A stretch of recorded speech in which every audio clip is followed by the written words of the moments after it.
your lawyer and your nana. I'm not sure. So join me, Nana Aquare, at 3 p.m. every Saturday and Sunday, where we discuss the biggest topics of the weekend. Be ready for battle. Could you be quiet? What is this? It's my new teeth. It's your new teeth. I don't bite. Well, not without a good reason. Always honest, always fun. Every weekend at 3 p.m. on GB News, the People's Channel, Britain's news channel. The Jubes and Kerr, we tackle the issues of the day with real, robust debate, both sides of the fence, battling it out with me in the middle with my forthright opinions and views. And often really interesting things happen because you start with a position and then by the end of the debate you find actually, well, I might not have thought about that one. What we need in this country is 2 new political parties. You should maybe think about doing a 2024 calendar. I'm Michelle Dewberry and I'm keeping you company right through until 7 o'clock this evening. GB News, the People's Channel, Britain's watching. Join us every night on GB News at 11 p.m. for Headliners, which is 3 top comedians going through the next day's news stories, which is exactly what you need, because when the establishment has gone crazy, you need some craziness to make sense of it.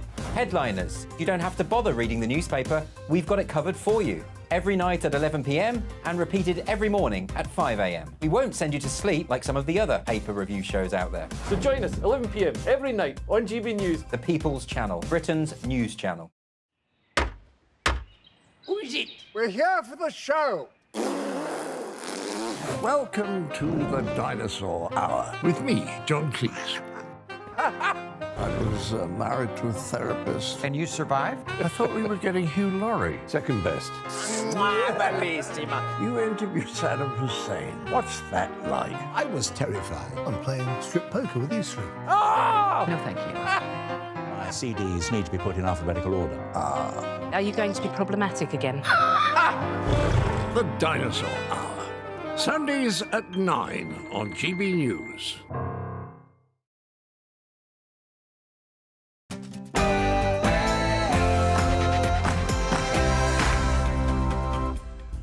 This is Patrick Christys Tonight.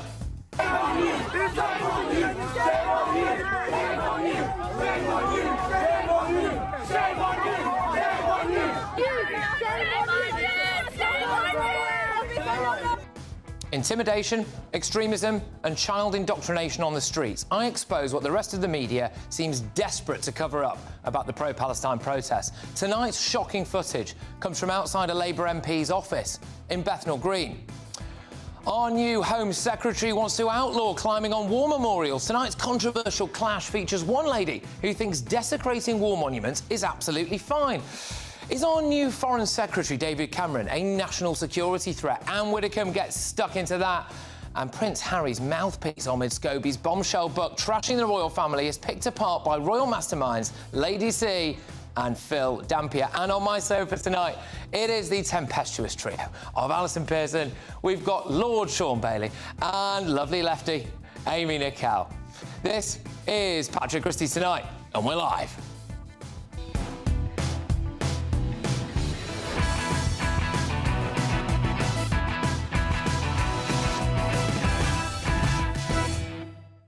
Well, if you thought yesterday's protest footage was bad, you ain't seen nothing yet. Make sure you stay tuned for that. Should police do more to protect our monuments, though? GBviews at gbnews.com. Get the emails coming in. I'll go to the inbox shortly. And get onto us on Twitter as well, at GB News. We're on after the headlines.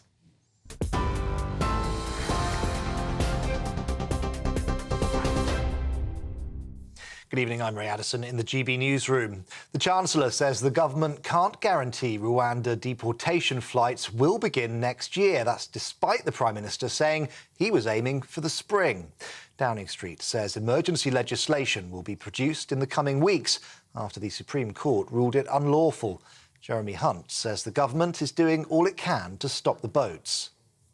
We are hopeful that because of the solutions that the Prime Minister announced yesterday, we will be able to get flights off to Rwanda next year. We can't guarantee that. We have to pass legislation, emergency legislation in the House of Commons. We have to sign a new international treaty with Rwanda. But our commitment to the British people is that although the Supreme Court ruling was a setback, we will not allow anything to get in the way of delivering the Prime Minister's pledge to secure our borders by stopping the boats. Lord Cameron has made a surprise visit to Ukraine. On day 2 of his first overseas trip as Foreign Secretary, he travelled to the Black Sea port of Odessa. Whilst there, he announced more support, including providing essential winter supplies for people evacuated from frontline areas. Downing Street has confirmed that civil servants will now need to spend more time in the office. They're required to come in to work for a, quote, bare minimum of 3 days a week. Meanwhile, more senior managers will have to be in the office for longer. It follows campaigning from former Business Secretary Jacob Rees-Mogg. Up to 10 million GP appointments could be freed up under new government plans. The new Health Secretary says that pharmacies will be given more powers to help people directly. It's part of an NHS proposal to cut waiting lists. From next month, millions of women in England will be able to access free contraception without having to see a GP.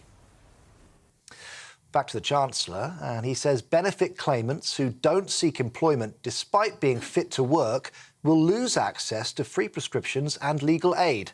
Jeremy Hunt says the measures are necessary to prevent anyone choosing to coast on the hard work of taxpayers, end quote. The government crackdown will also see digital tools used to track attendance at job fairs and interviews. However, campaigners have described the sanctions as deeply worrying. They're warning that they could worsen mental illness. And the Scottish Health Secretary has apologised for incurring an £11,000 data bill whilst using his iPad abroad.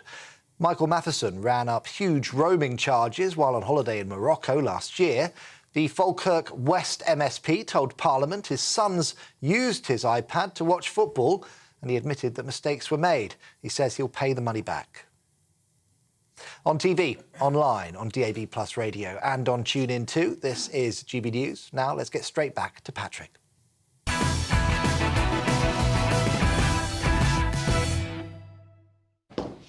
Suella Braverman was bang on the money when she called these pro-Palestine demonstrations hate marches. And she was right when she warned about two-tier policing. I got to see it with my own eyes last night at Westminster, where my cameraman and I were insulted, intimidated and hounded out of a protest that was supposed to be calling for peace. I just want to know why you're here today. Go away, you're not wanted. Go away. You're absolutely not wanted. You're absolutely not wanted. Get away from here. I just want to Get away from here. No, go away. You're fascist scum. You're not wanted. Really? I just want to know your views, that's all. All right, mate. Why are you here today? Sorry? Why are you here today? What do you think? Don't talk to them. Don't talk to them. So you think this is like normal behaviour in a democracy? Nobody talks to these people. Off our streets. Why don't you believe in the freedom of freedom of speech?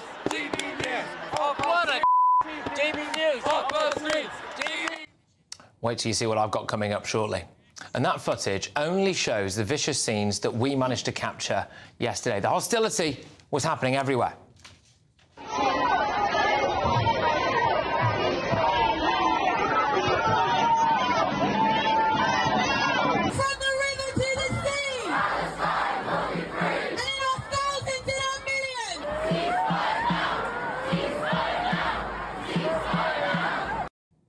But even though the protest was so clearly reaching boiling point, it was me, a member of the Free Press, simply asking people who had attended why they were there, who was told by the authorities to move along and to make way for the harmless individuals dressed in balaclavas. The result was as follows. Met police officers here sprinting to guard the cenotaph, the national monument to our country's war dead, to stop the mob from descending on it. But the coppers couldn't get, or wouldn't get, to Hyde Park Corner, where this happened at the Royal Artillery Memorial. We just want to... Don't let him off the monument. Brother, keep respect. Yeah, he is what he does. He done nothing. Bro, officer done nothing.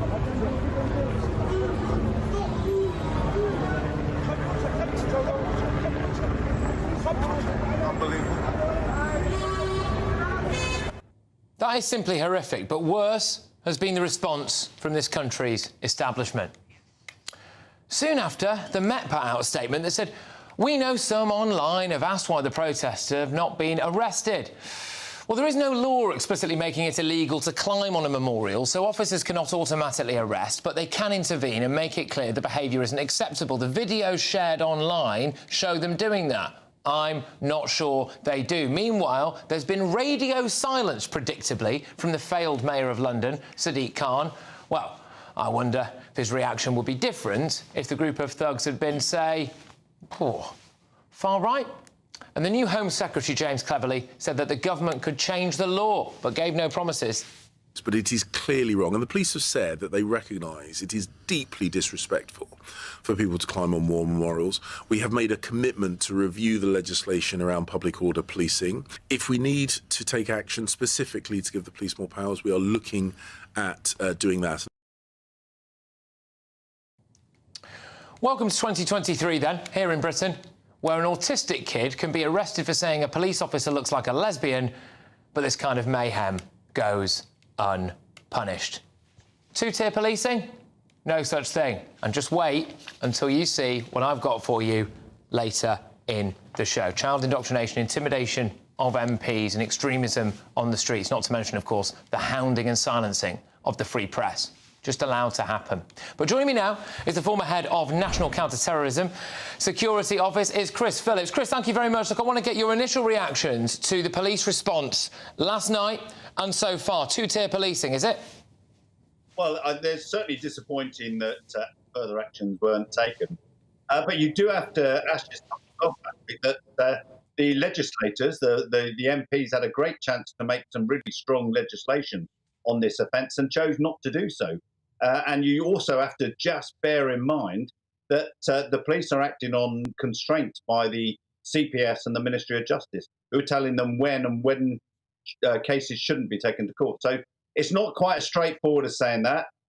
Every type of demonstration has a different style of policing to some extent.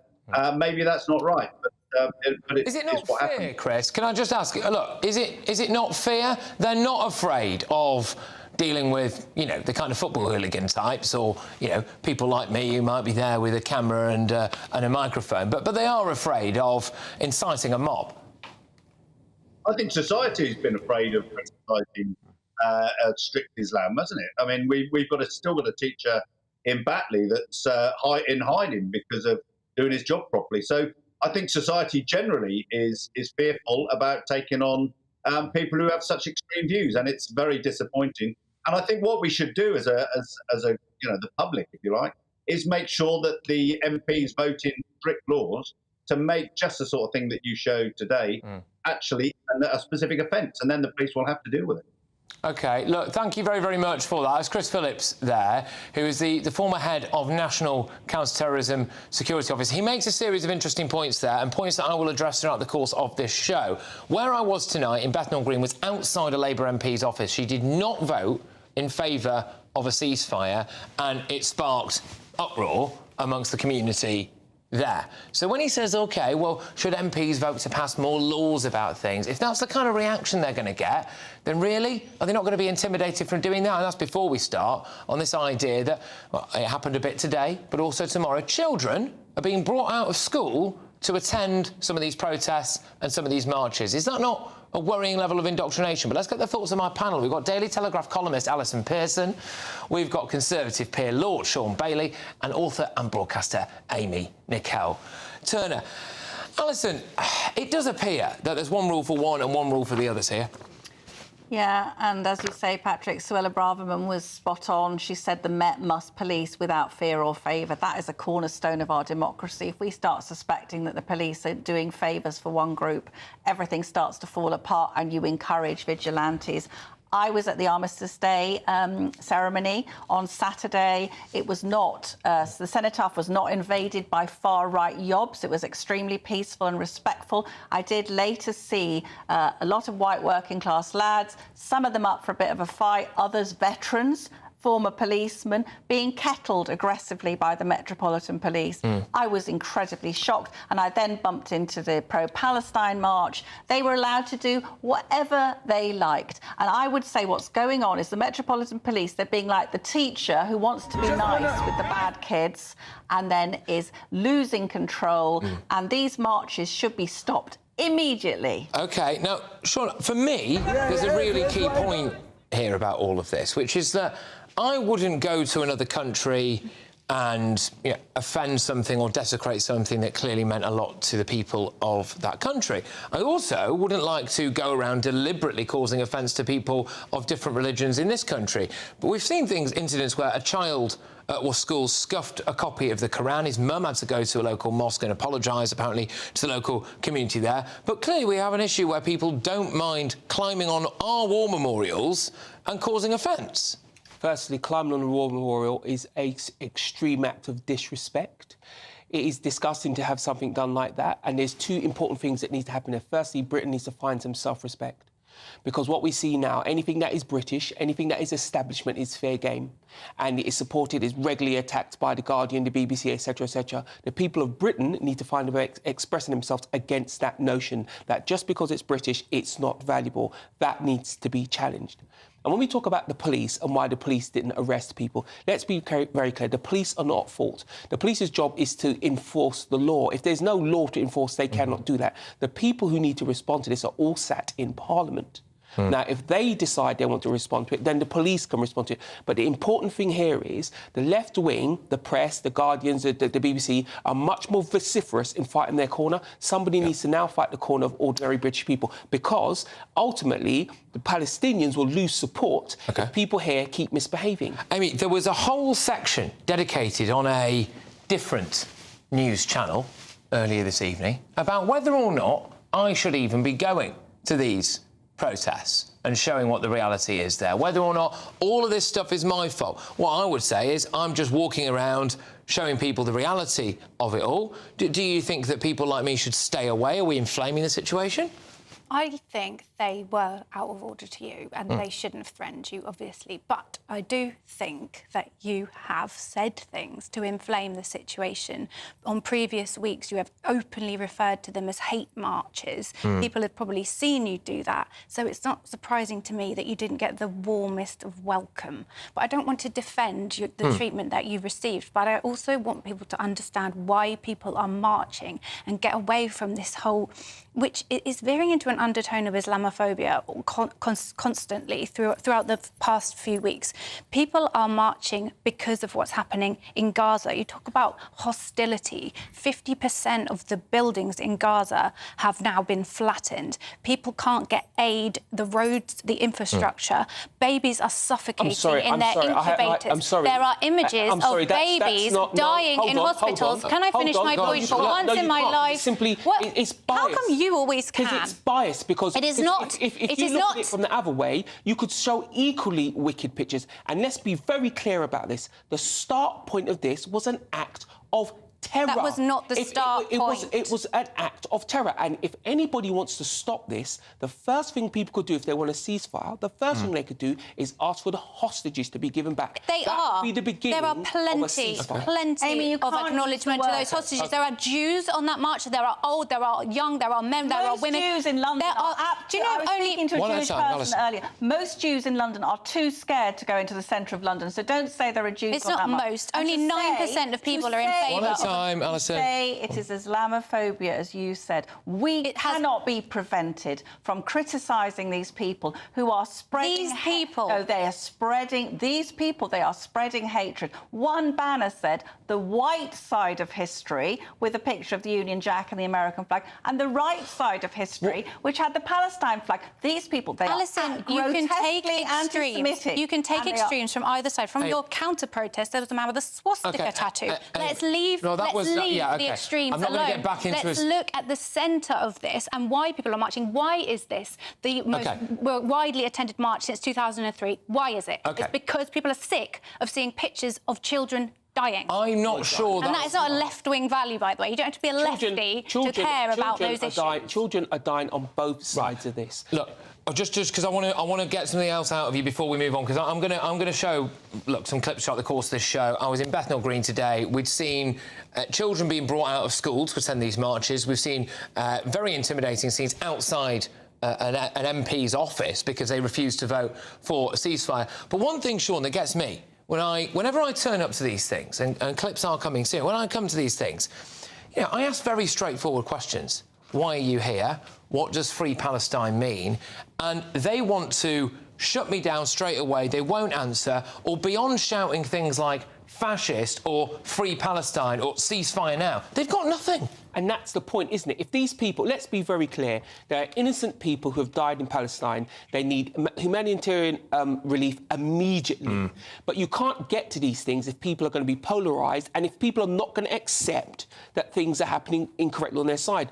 Climbing all over a statue, threatening a cenotaph means that if you're neutral in this country, you simply won't support them. So they're damaging their own cause. OK. And here's the thing, right? If you, Patrick, are on the other side of the argument, you've given them an opportunity to make their argument. The fact that they won't make it to you speaks volumes. I just wish you three would listen to the people on the marches before judging them. Excuse me, I'm going to push back on that massively because I've attended 2 of these marches in 2 days, and what you're about to see is absolutely staggering. I am there begging for them to talk to me with a and explain their GBNews situation. mic, and right? all I'm getting is hate. Just very, very quickly, gbviews@gbnews.com is that inbox. I'm going to just delve in there.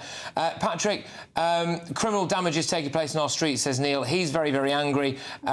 And we've got a couple here. Hate marches, says Alison. It hurts me to say it, but I'm glad that my grandparents are no longer with us to see what their country has become. gbviews@gbnews.com. Get in touch. Let me know how you feel. But still to come, the shocking scenes that I witnessed from pro-Palestine protesters outside a Labour MP's office earlier today.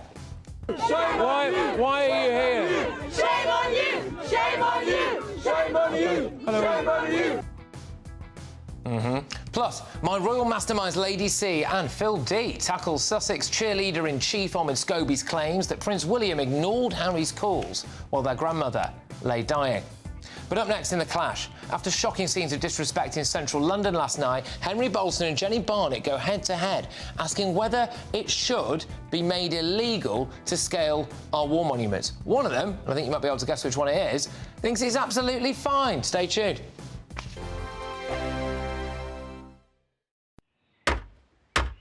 Who is it? We're here for the show. Welcome to the Dinosaur Hour with me, John Cleese. I was married to a therapist. And you survived? I thought we were getting Hugh Laurie. Second best. You interviewed Saddam Hussein. What's that like? I was terrified. I'm playing strip poker with these three. No, thank you. My CDs need to be put in alphabetical order. Are you going to be problematic again? The Dinosaur Hour. Sundays at 9 on GB News. What you get for breakfast is something that, if we do our jobs right, you will wake up to news that you didn't know the night before. It's a conversation. It's not just me and Eamon. We want to get to know you, and we want you to get to know us. From 6, it's Breakfast with Eamon and Isabel. Monday to Thursdays on GB News, Britain's news channel. I think the most exciting bit for me is talking to people. People who I think are ignored often by the major news channels. We're going to give news they want to hear. There's a voice there that needs to be heard. I think there's a chance here for a diversity of opinion to be expressed, which you don't find elsewhere. It's really exciting. We don't hold back. We're free to say how decisions that are taken here affect us all around the country. Only on GB News, the People's Channel, Britain's news channel. The Jubes and Kerr, we tackle the issues of the day with real, robust debate, both sides of the fence, battling it out with me in the middle with my forthright opinions and views. And often really interesting things happen because you start with a position and then by the end of the debate you find actually, well, I might not have thought about that one. What we need in this country is 2 new political parties. You should maybe think about doing a 2024 calendar. I'm Michelle Dewberry and I'm keeping you company right through until 7 o'clock this evening. GB News, the People's Channel, Britain's watching. Tired of the usual focus-tested, pre-prepared Westminster runaround? Well, so am I. So you want higher taxes? Is your department to blame for this? Are you rethinking this policy? Every Sunday at 9:30, I'll be sitting down with those in power to get the truth about the issues affecting you. Let's be honest, we've known about the cost pressures of this project for years, not months. That's the Camilla Tominey Show, a politics show with personality. On GB News, the People's Channel, Britain's news channel. In the GB Newsroom, we bring you the news as it happens. With our team of dedicated journalists across the UK, we're ready to give you accurate reporting every day. When the news breaks, we'll be there with bulletins on GB News, the People's Channel, Britain's news channel. When the news happens, it happens here. And really important breaking news. Breaking news this morning. On TV, radio and online, the news starts here on Britain's newsroom. All the biggest stories and the answers that you need from across the UK and beyond. Join Britain's newsroom from 9:30 on GB News. The People's Channel, Britain's news channel.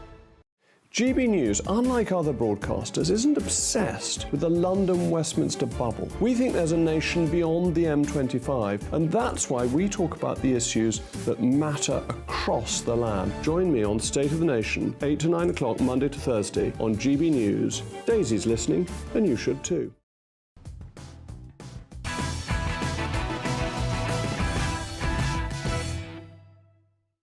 Coming up, the rest of the media wants to hide the truth from you about what's really going on at these pro-Palestine marches. But I'll take you right into the thick of it very, very shortly. This shocking pro-Palestine protest outside the office of Labour MP Rushanara Ali. But now it's time for the clash. Following last night's storming of the Royal Artillery Memorial, Home Secretary James Cleverly is considering making it illegal to climb on war monuments. Here's what happened last night. We just want to... Don't get him off the monument. Brother, keep respecting. Yeah, he is what he does. Right, and speaking a little earlier on LBC, James Cleverly couldn't deliver any guarantees that the new law would actually come into force. But it is clearly wrong, and the police have said that they recognise it is deeply disrespectful for people to climb on war memorials. We have made a commitment to review the legislation around public order policing. If we need to take action specifically to give the police more powers, we are looking at doing that.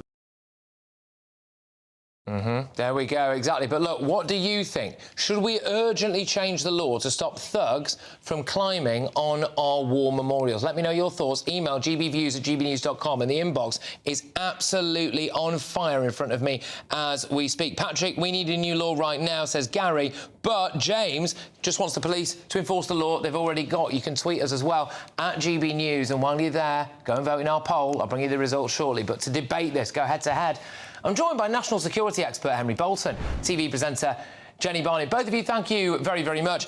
Henry, a new law. Should we have a new law to protect our war memorials?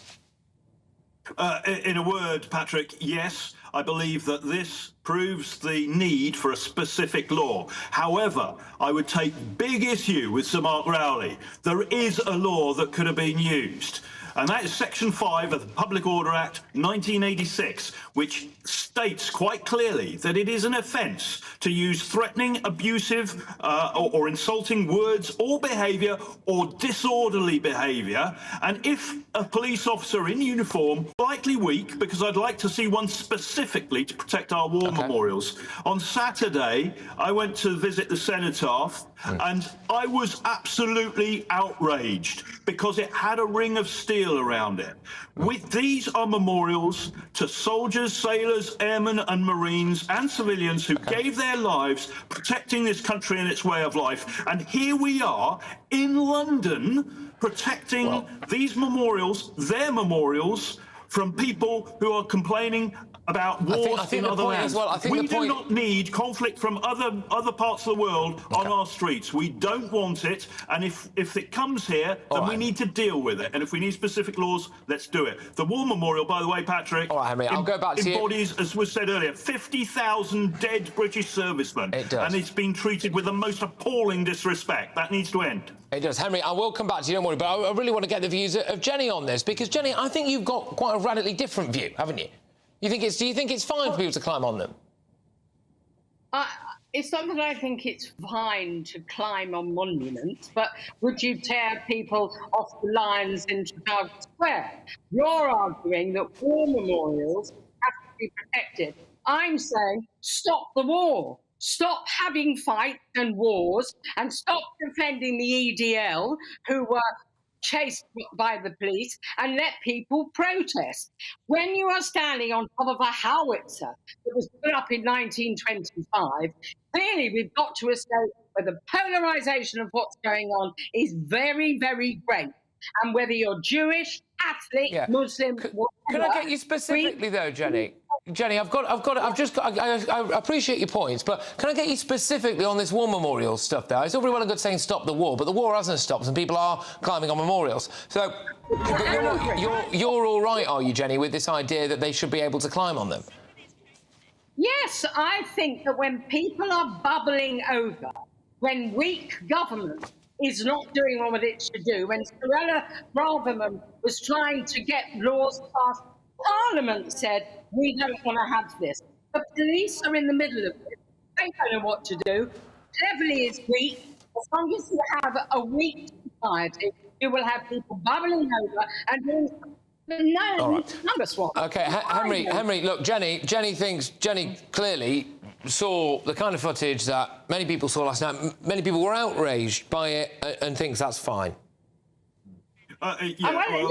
Jenny's got her opinion. She's entitled to it, of course. My opinion is starkly different. That war memorial is effectively a massive gravestone. And if it was Jenny's relative that for some reason their grave got, and I hope to God it doesn't happen, Jenny, I don't mean this personally in any way, but if it was my relative or my friend, and I've known people who were killed in war, okay, if it was their grave, their gravestone that was being desecrated and climbed over, I'd expect the police to do something about it, and I think anybody would. Now, the thing is here that actually, this is behaviour that is disorderly. It is insulting, and the police have a power to act, and they damn well should do. And I don't take the point that this is simply protest, because this is a foreign conflict playing out on our streets, and we do not want it. Final words to Jenny. Let me ask you this question. As a simple can I just say, Patrick, Henry, we're running out of time. We're running out of time, Henry. I'm going to go to Jenny, right? So, do you think that out of public decency, I wouldn't go to a foreign country and climb on something that they clearly felt was important, almost kind of pseudo-religious in a way, right? As a war memorialist, as a simple matter of common decency, just get off it, no? Look, decency doesn't exist in war, as you are looking at in Gaza. It is not decent for the Jews to be doing to the Palestinians what the Palestinians did to the Jews. We have to level it. We have to say... Sorry, hang on a minute. For the Jews to be doing to the Palestinians... it's the Israeli Defence Force. I get what you mean, but, it's not the Jews, is it? These soldiers who died, these memorials, the soldiers who died... Stop it. Jenny. Henry, I'm Jewish. I lost... Right, stop. Both of you have been on telly long enough to know that it's absolutely awful if you're both talking over each other, so can you stop it, please? Jenny, finish making your point, and then we'll go back to Henry. I am saying that as a Jew, I will be critical of what the Jews are doing. We have to stop the polarisation. We have to have a ceasefire. We have to... You're saying that we're not involved, Henry. Well, the Labour Party is just 56 of them have left armour because it's time now to take a stand for peace. And what those people are doing, they're standing on a gun. They're still fighting. Both of you, thank you very, very much. It was a clash, which is exactly what we wanted. OK, we'll give you more time next time, both of you. Thank you very, very much. So who do you agree with? Should a law be passed to make it illegal to climb on war memorials? Stan on X says it's already illegal. The police just won't enforce it. And Stan, I've got a list here. Outraging public decency, desecration of the War Memorial Act 2020, breach of the peace. There you go. So these are just some of the laws that could already be enforced. Dave says... If the land of the free, the USA, can have a law protecting historical monuments, surely the UK can. Annie, also on X, formerly known as Twitter, says, imagine the uproar and threats if people started climbing up mosques and draping Crusader flags all over them. Well, I mean, that wouldn't last long, Annie, would it? Let's be honest. Your verdict is in right now. So 94% of you agree that it should be made illegal to scale our war monuments, while just 6% of you say that it shouldn't. Those of you getting in touch as well in the inbox, gbviews@gbnews.com. I'll go to those very, very shortly. It is firing up in there, but coming up, find out what happened when I confronted pro-Palestine protesters outside a Labour MP's office. Intimidation of politicians much? Earlier today.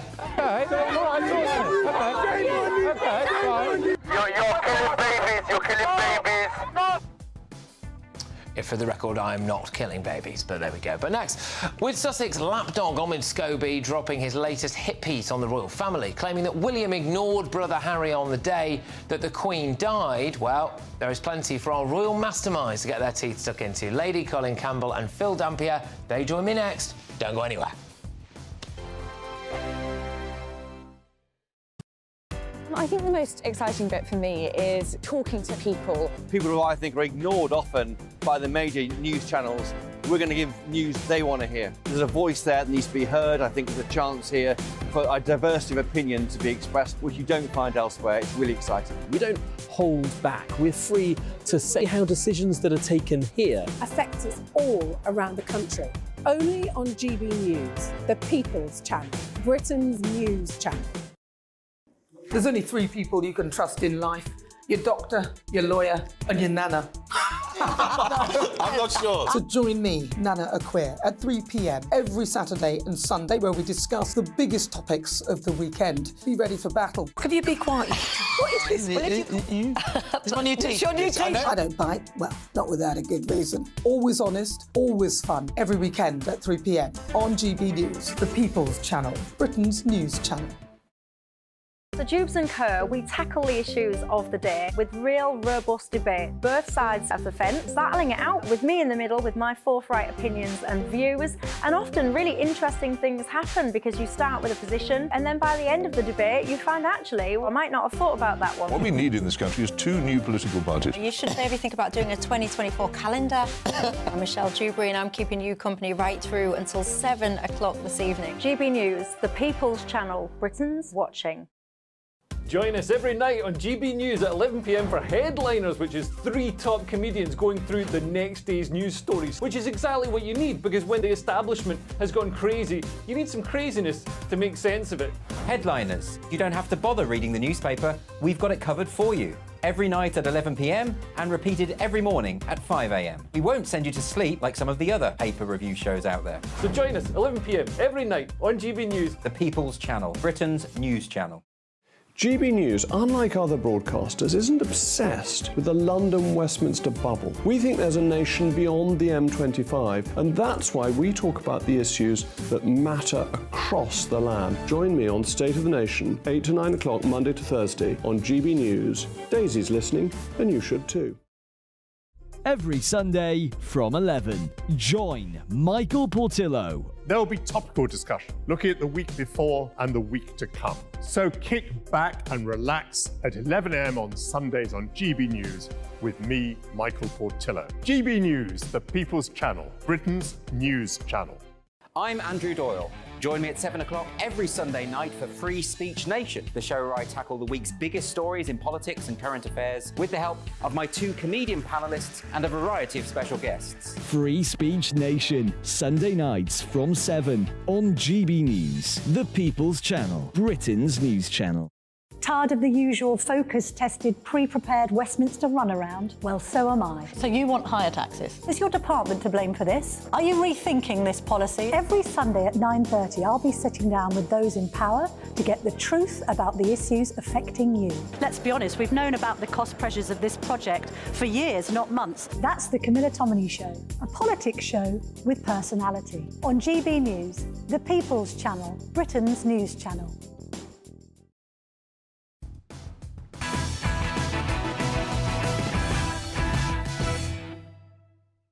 Stay tuned for some raw footage of what really goes on just behind the curtain of these pro-Palestine protests. I'll bring that to you shortly, but it's time now for our royal masterminds, Lady Colin Campbell and Phil Dampier. And the Sussex's cheerleader-in-chief, Omid Scobie, has set the cat amongst the royal pigeons, claiming that Prince William repeatedly ignored contact from his younger brother Harry while their grandmother lay dying in Balmoral. In his new book, Endgame, Scobie makes these bombshell claims. William, whom Charles had just spoken to, was supposedly working on arranging travel. Harry sent a text message to his brother asking how he and Kate planned to get to Scotland and whether they could travel together. No response. It was upsetting to witness, said a source close to the Sussexes. Harry was completely by himself on this. Harry sent another text to his brother. Nothing. Though there were available seats on William's chartered Dassault Falcon private jet, which was leaving in less than an hour, Harry was left to fend for himself. William ignored him, said a family source. He clearly didn't want to see his brother. Well, that's huge if true, and these claims have gone viral on social media. But, Lady C, you're not sure it's true at all, are you?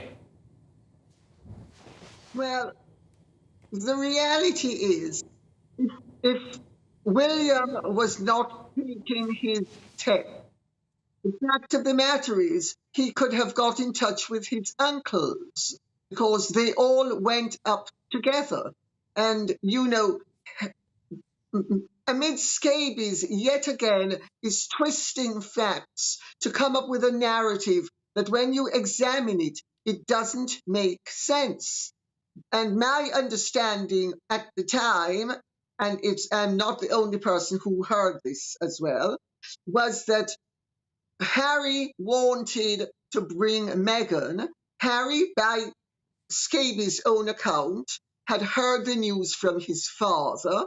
So Harry had people he could be in touch with.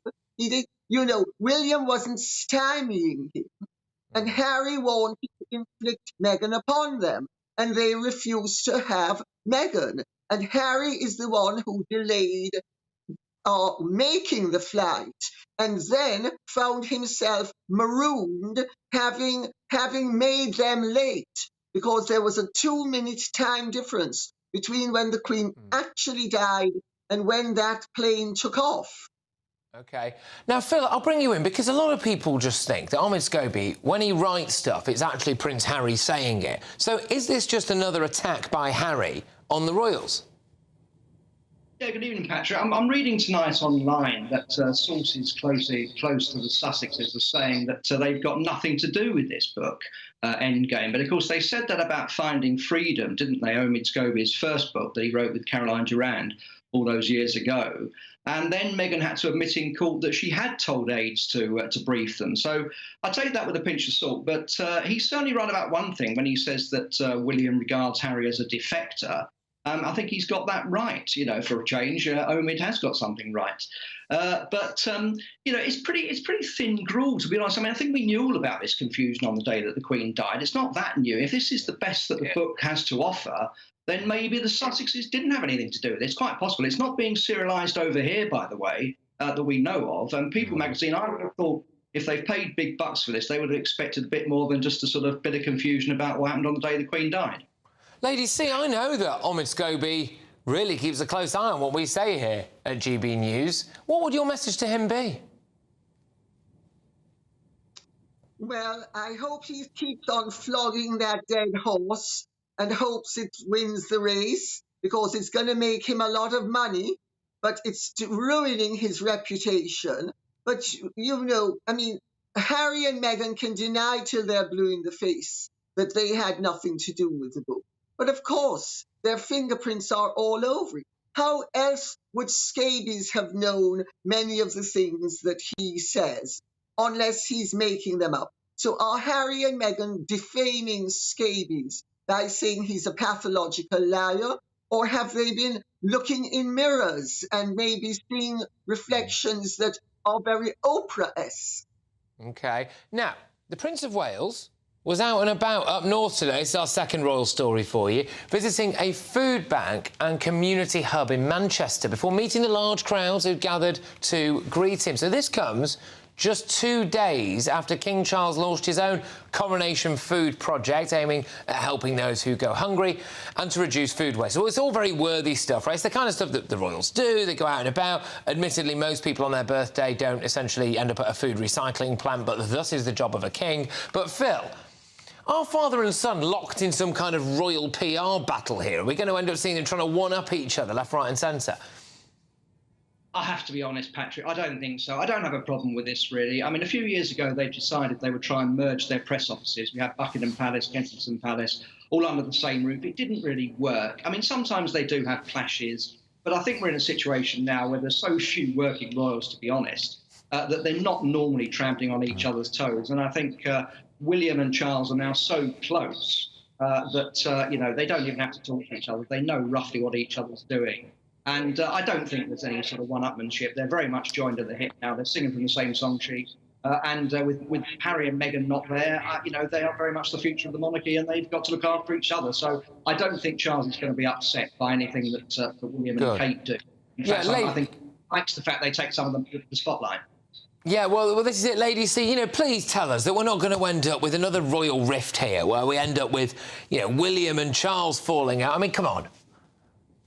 No, I agree with Phil. What the King and William have done is they've divided up the alphabet, so to speak. So the King is covering A to M, and William is covering N to Z. They're not really competing with each other. They are complementing each other in this project. And they are complementing each other in many other projects. There is overlap, but there's also differentiation. And there's room for one to be complementary to the other. I think it's as simple as that. OK, all right. Well, thank you very, very much. That was Lady C and Phil D. Fantastic royal masterminds there. Just a little bit of time for the inbox. Karen's been on GBViews at GBnews.com on this story. Let's not forget Harry and Meghan prior to the late Queen's passing. We're not going to call in on the family, but we're going to ignore them. Interesting, basically saying that they're not really victims there. Lots of reaction now as well to the war memorial discussion that we had with people desecrating war memorials, climbing on them, and whether or not that should be banned. Hi, Patrick. If those Muppets keep doing what they're doing to our sacred monuments, I wouldn't be surprised to see a massive, massive social upheaval. That's from Deb. GBViews at GBnews.com. But coming up, talking of social upheaval, I revealed the less than warm welcome I received when I rocked up to a pro-Palestine rally outside an East London MP's office. There's a couple of things at play here. A few, actually. The intimidation of our MPs, children being indoctrinated on our streets, and the total trampling all over the free press, some people would say. They're behaving like fascists. Why are you here? Shame on you! Shame on you! Shame on you! Shame on you! Yeah, shocking stuff. But next, as the new Home Secretary James Cleverly fails to deny his colourful criticism of the Rwanda plan in a car crash BBC interview, can we actually trust this guy to stop the boats? No-nonsense former Minister Anne Widdecombe gives her unflinching analysis, and that is next. Don't move.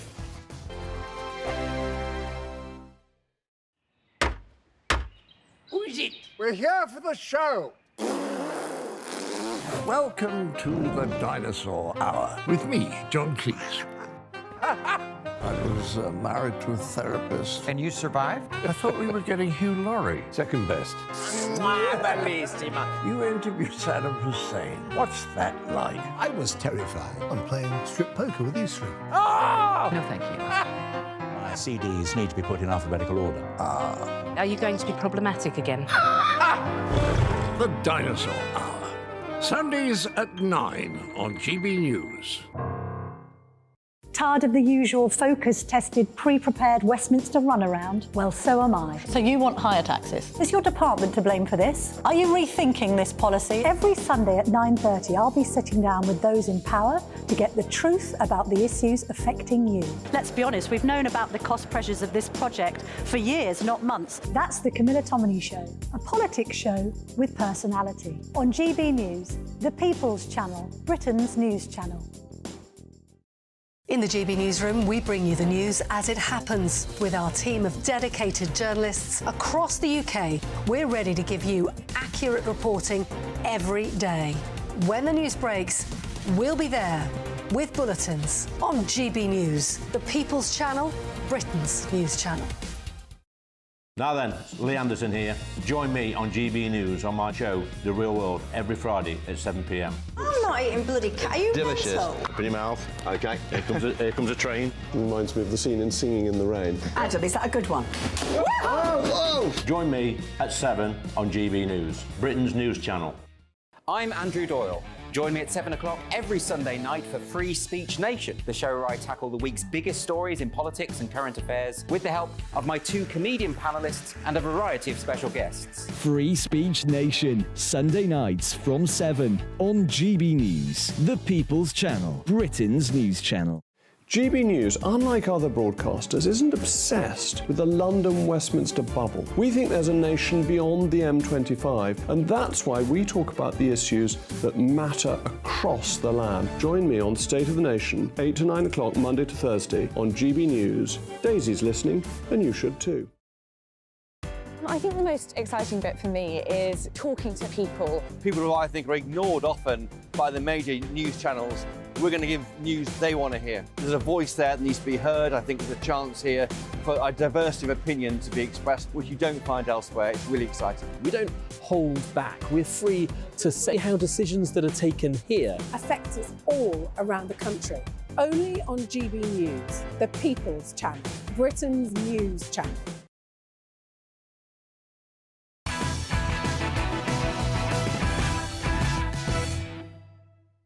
Can I just say thank you to everyone who's emailing in saying, look, please be careful going to these pro-Palestine protests. People have seen the kind of reaction that I've been getting. People are seeing for what it really is, all right? But I am going to keep going. I'm going to keep doing this because the rest of the media seem intent on hiding this from you and then lying to you about it. But you won't get that here at GB News, OK? And coming up, just a few minutes away now, is my latest run-in with these protesters. You know, I'm pretty sure it's not all about peace. But first, it's time for former Tory Minister Anne Widdecombe, and it's been a baptism of fire this week for our new Home Secretary, James Cleverly. But perhaps he's not actually to be trifled with, after he did battle on air with the BBC's Amal Raja. Have done a huge amount of work to get from that to a position where you're confident. You raised the issue of morality. That's exactly what's happened. Sure. And you raised the issue of morality earlier. Now, hang on a second. You've had a couple of goes at giving your speech, which we've heard yesterday. Are you asking questions or are you making statements? Because if you're just going to make a statement, I can go and get a cup of tea. You're making statements where I'm trying to ask questions and you're not answering them. Because I'm the guest. No, you're not asking questions. That's a cup of tea here for you, James, if you fancy it. But anyway, if you're wondering what had ruffled Cleverly's feathers, then this line of questioning could be the clue. Describe this policy as batshit. Look, you've stepped straight into the trap, if you don't mind me saying, because of course the Labour Party would love us to discuss this particular issue rather than the gaping vacuum in the Labour Party's immigration policy. And you've fallen straight into the trap of not answering the question, having just given a sermon about how you want to answer the question. Please just answer the question. Do you remember if you did use that phrase? So I don't remember a conversation like. I think that's quite revealing, actually. So Anne cleverly refused to deny his colourful criticism of the Rwanda plan there. I mean, if he has privately referred to it as bat faeces, then can he actually be trusted to stop the boats, do you think? I think he can. Well, I don't know that he can be trusted, because I don't think any of them can be trusted to do it. But what I would say is I don't think that private comment makes a difference one way or to the other to how effective he will be. All politicians make comments in private. I actually think that the BBC completely trivialised that interview by trying to focus on that instead of, as Cleverly said, the policy. I mean, I would have been pushing him on, well, what precisely are you going to do? Never mind what he said. What are you actually going to do, James? What's the plan? Where's plan B? What's going to happen? When are the first people going to go to Rwanda? And if they're not, then what are you going to do instead? That's what Amal Rajan should have been asking. OK, well, have you got any indication of what the answers to any of those questions are? Because from where I'm sitting, it looks a little bit like Rishi Sunak has said, don't worry, we've got a plan B, we're going to renegotiate with Rwanda or find another country and then just go all the way through the courts again, which obviously will happen, and hope we win that time, by which time I think I'll be about 75 years old. Well, that's what I am now, so I won't be around in that case. Oh, no, you're going to live forever, Anne, but carry on. I do think that there is no plan B. We've known that. Now, presumably, when Cleverly agreed to take on this job, he must have been given some guarantees, that some help would be forthcoming, that if Rwanda wasn't going to happen, then the government would, I don't know, slump up money for more secure reception centres or whatever it might be. I've no idea what they discussed. But if he's taken this on without that sort of assurance, then I think he's a fool. OK, now, this is a story, Anne, that I don't think has got enough traction yet. You might poo-poo this, but our new Foreign Secretary, David Cameron, now, he's touched down to meet with President Zelensky, fine, but the shadow of Boris Johnson was looming large. Let's take a look and a listen, shall we? I had some disagreements with my friend Boris Johnson, but we've known each other for 40 years, and his support for you was the finest thing that he and his government did. But you know what, Anne? There's serious questions about whether or not David Cameron is actually a national security risk. His links to China, what's he been doing for the last 7 or so years? What do you make of that? Well, he's only a security risk if there's something that we don't know about. You know, everybody knows about his past dealings with China. And if that's all there is to it, then he's not a security risk. It's like the age-old thing. You know, if you're in the intelligence services, you can't be blackmailed about something that everybody already knows. And it's exactly the same here. We all know his links with China.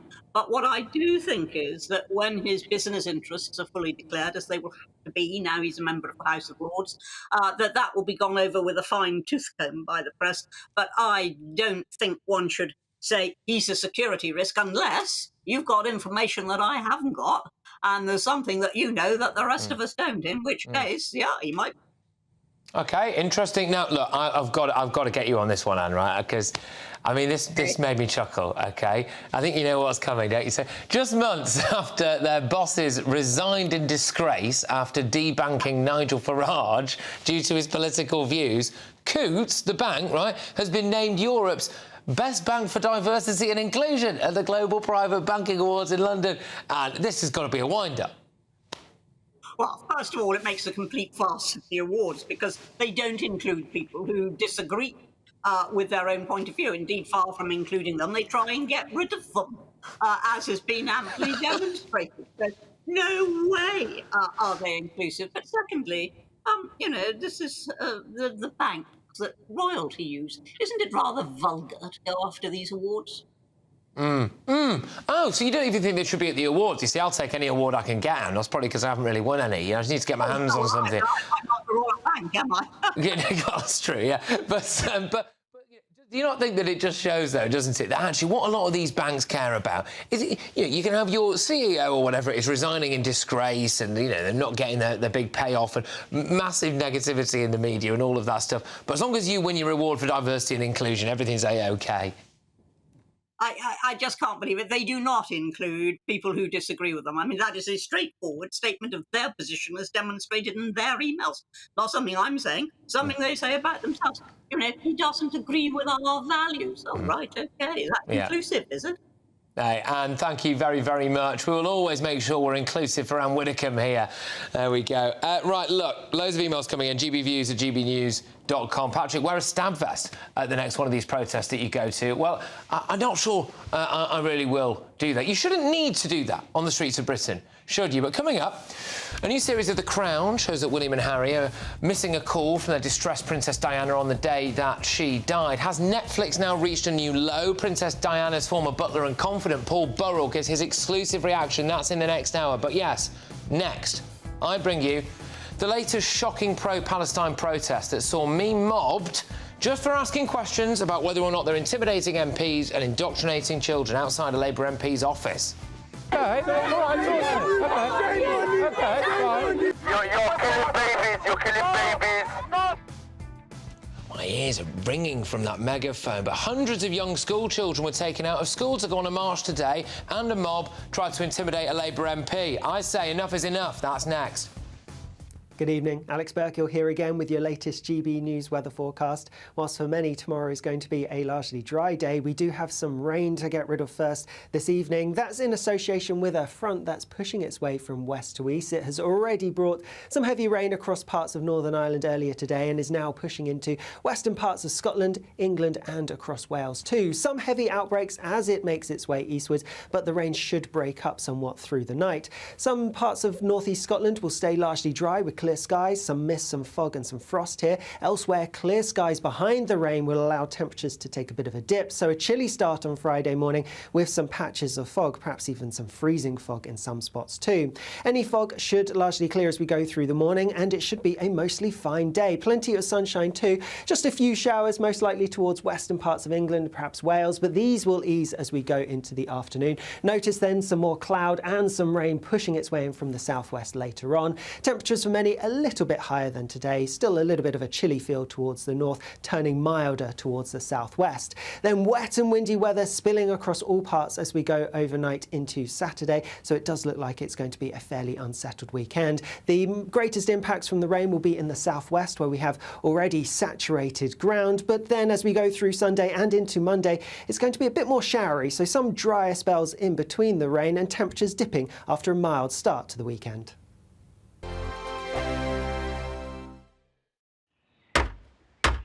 Who is it? We're here for the show. Welcome to the Dinosaur Hour with me, John Cleese. I was married to a therapist. And you survived? I thought we were getting Hugh Laurie. Second best. You interviewed Saddam Hussein. What's that like? I was terrified. I'm playing strip poker with you three. Oh! No, thank you. My CDs need to be put in alphabetical order. Are you going to be problematic again? The Dinosaur Hour. Sundays at 9 on GB News. What you get for breakfast is something that, if we do our jobs right, you will wake up to news that you didn't know the night before. It's a conversation. It's not just me and Eamon. We want to get to know you, and we want you to get to know us. From 6, it's Breakfast with Eamon and Isabel. Monday to Thursdays on GB News, Britain's news channel. Tired of the usual focus-tested, pre-prepared Westminster runaround? Well, so am I. So you want higher taxes? Is your department to blame for this? Are you rethinking this policy? Every Sunday at 9:30, I'll be sitting down with those in power to get the truth about the issues affecting you. Let's be honest, we've known about the cost pressures of this project for years, not months. That's the Camilla Tominey Show, a politics show with personality. On GB News, the People's Channel, Britain's news channel. I think the most exciting bit for me is talking to people. People who I think are ignored often by the major news channels. We're going to give news they want to hear. There's a voice there that needs to be heard. I think there's a chance here for a diversity of opinion to be expressed, which you don't find elsewhere. It's really exciting. We don't hold back. We're free to say how decisions that are taken here affect us all around the country. Only on GB News, the People's Channel, Britain's news channel.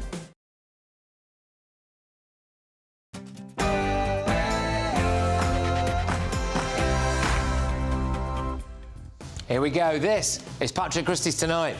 Okay, You're killing babies. The rest of the media wants to cover up the reality of the pro-Palestine protest, but the public needs to know. So very shortly, I will show you child indoctrination, extremism, the intimidation of MPs and the free press in footage that beggars belief. A military veteran and a big-name Tory MP joins me to say why the desecration of our war memorials needs to be stopped. Princess Diana's closest confidant, Paul Burrell, reacts live to the final episode of The Crown. And he's going to use his inside knowledge for us to reveal how Harry and William will react to that. And we tuck into the blistering headlines in the most entertaining paper review that you will get anywhere on national television. That's a guarantee, with Fleet Street legend Kelvin McKenzie. But the best action always happens on the sofa. And we've got Alison Pearson, we've got Lord Sean Bailey, and we've got the wonderful Amy Nicole-Turner as well. It's Patrick Christys Tonight. If you go to bed, you'll be missing out.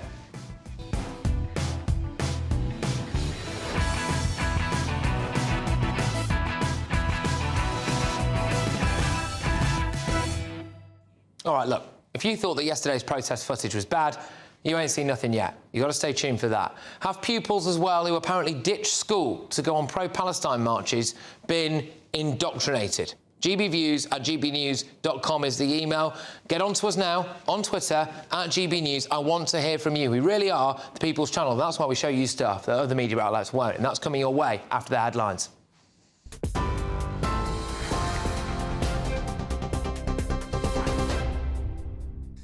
Thanks, Patrick. Good evening. I'm Ray Addison in the GB newsroom. We start with some breaking news. 2 12-year-old boys have been charged with the murder of a 19-year-old who was stabbed to death in Wolverhampton.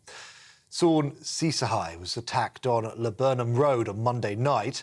The boys, who can't be named due to their age, will appear at Birmingham Magistrates Court tomorrow. They've also been charged with possession of a bladed article. The Chancellor says the government can't guarantee Rwanda deportation flights will begin next year. That's despite the Prime Minister saying that he was aiming for the spring. Downing Street says emergency legislation will be produced in the coming weeks after the Supreme Court ruled it unlawful. Jeremy Hunt says the government is doing it all it can to stop the boats. We are hopeful that because of the solutions that the Prime Minister announced yesterday, we will be able to get flights off to Rwanda next year. We can't guarantee that. We have to pass legislation, emergency legislation in the House of Commons. We have to sign a new international treaty with Rwanda. But our commitment to the British people is that although the Supreme Court ruling was a setback, we will not allow anything to get in the way of delivering the Prime Minister's pledge to secure our borders by stopping the boats. Lord Cameron has made a surprise visit to Ukraine on day 2 of his first overseas trip as Foreign Secretary. He travelled to the Black Sea port of Odessa. Whilst there, he announced more support, including providing essential winter supplies for people evacuated from frontline areas. Up to 10 million GP appointments could be freed up under new government plans. The new Health Secretary says pharmacies will be given more powers to help people directly. It's part of an NHS proposal to cut waiting lists. From next month, millions of women in England will be able to access free contraception without having to see a GP.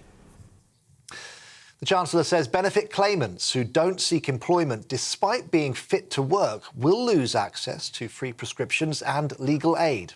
Jeremy Hunt says the measures are necessary to prevent, quote, anyone choosing to coast on the hard work of taxpayers, end quote.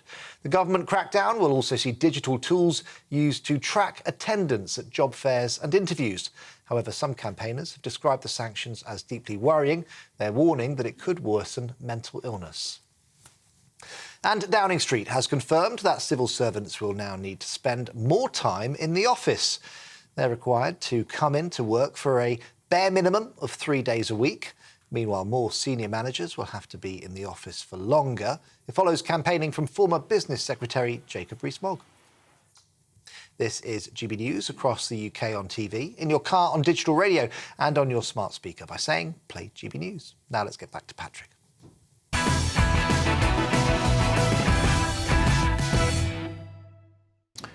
Today saw a worrying new development in the pro-Palestine psychodrama that's gripping Britain. In Bethnal Green, East London, hundreds of young school children were taken out of school to go on a march.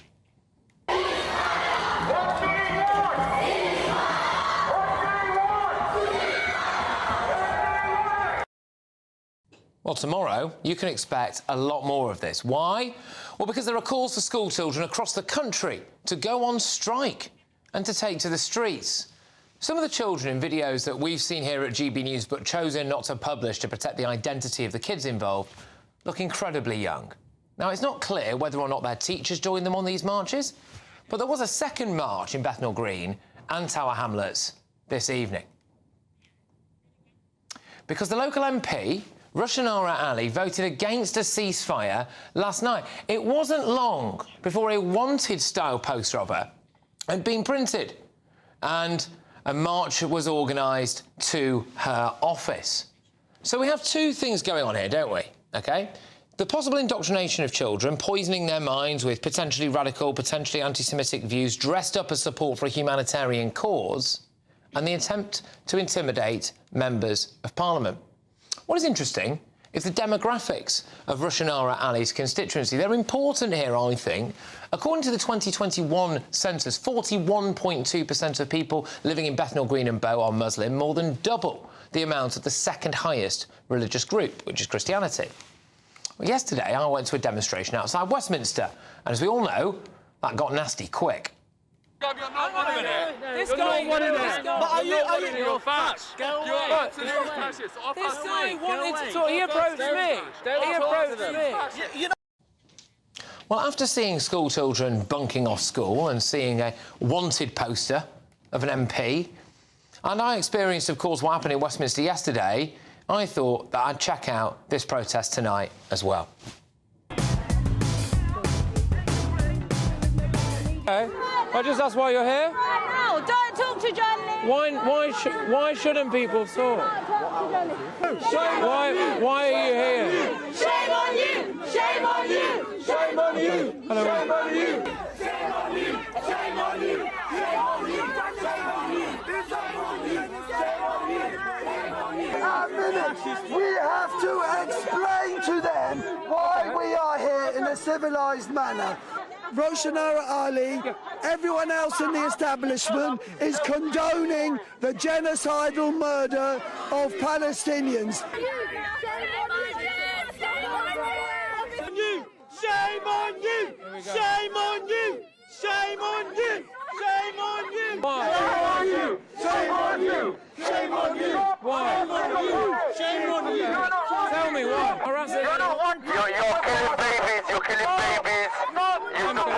You support killing of babies. I don't. Which is a very sad reality. Shame on you! Shame on you! Shame on you! Shame on you! Shame on you! You need to stop harassing the community. I believe you need to go. It's a free Please. press. I know it's a free place, but what it is, you're harassing our community. You're provoking. I'm going to tell you politely. You're provoking the community. You're inciting violence. This is what you do, and this is what you're good at. Shame on you! Shame on you! You support genocide! You support genocide! Yeah, it's not very peaceful, that is it really? Interesting to say that I'm inciting violence there when that was pretty heavy stuff. Now, I did manage to find one pretty reasonable chap who I asked about the dangers of indoctrinating kids while also disrupting their education, because children had marched there early and been brought out of school, and we're going to get more of that tomorrow. But while I play you this, can you just see if you can make out what's being sung in the background? The children have as much a right to demonstrate their views as anyone else in us. Do you think there might be a risk? Might be a risk. Should we just listen to that one more time? Listen closely. The children have as much a right to demonstrate their views as anyone else in us. Do you think there might be a risk? Might be a risk. OK. Well, if you couldn't quite make it out in all of that chaos, that was the crowd chanting from the river to the sea, right in front of a bank of police officers there, and, you know, as per, nothing happens. I think that really does say a lot, doesn't it? But before I get the thoughts of my panel, let me bring in the former chair of the Defence Select Committee and military veteran Tobias Ellwood MP. Tobias, look, thank you very, very much for joining me. Great to have you on the show. Can I just get your comments quickly on what we've just seen there before I talk to you a bit about the war heroes and the war memorials being desecrated, which I know is very close to your heart. But, you know, this is the reality of the kind of people we have marching on our streets right now. It's not an undercurrent. Yeah, just a quick one on David Cameron at Odessa. I know you want to talk about the current issues. Really welcome him going there. Statement of intent by the United Kingdom to stand with Ukraine. It's off headlines now because of the other things, but I just wanted to get that in there.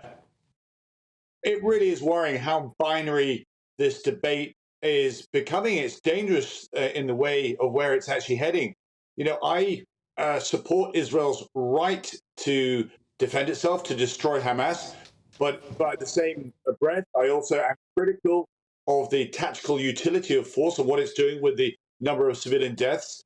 Likewise, I support the right of Palestinians to be able to express their views, given what's going on in Gaza. Should people, should people be allowed to stand on the streets with anti-Semitic signs, chant from the river to the sea, and should a journalist in a free country you cut me off. with a free press be hounded like that? That's what I want to know.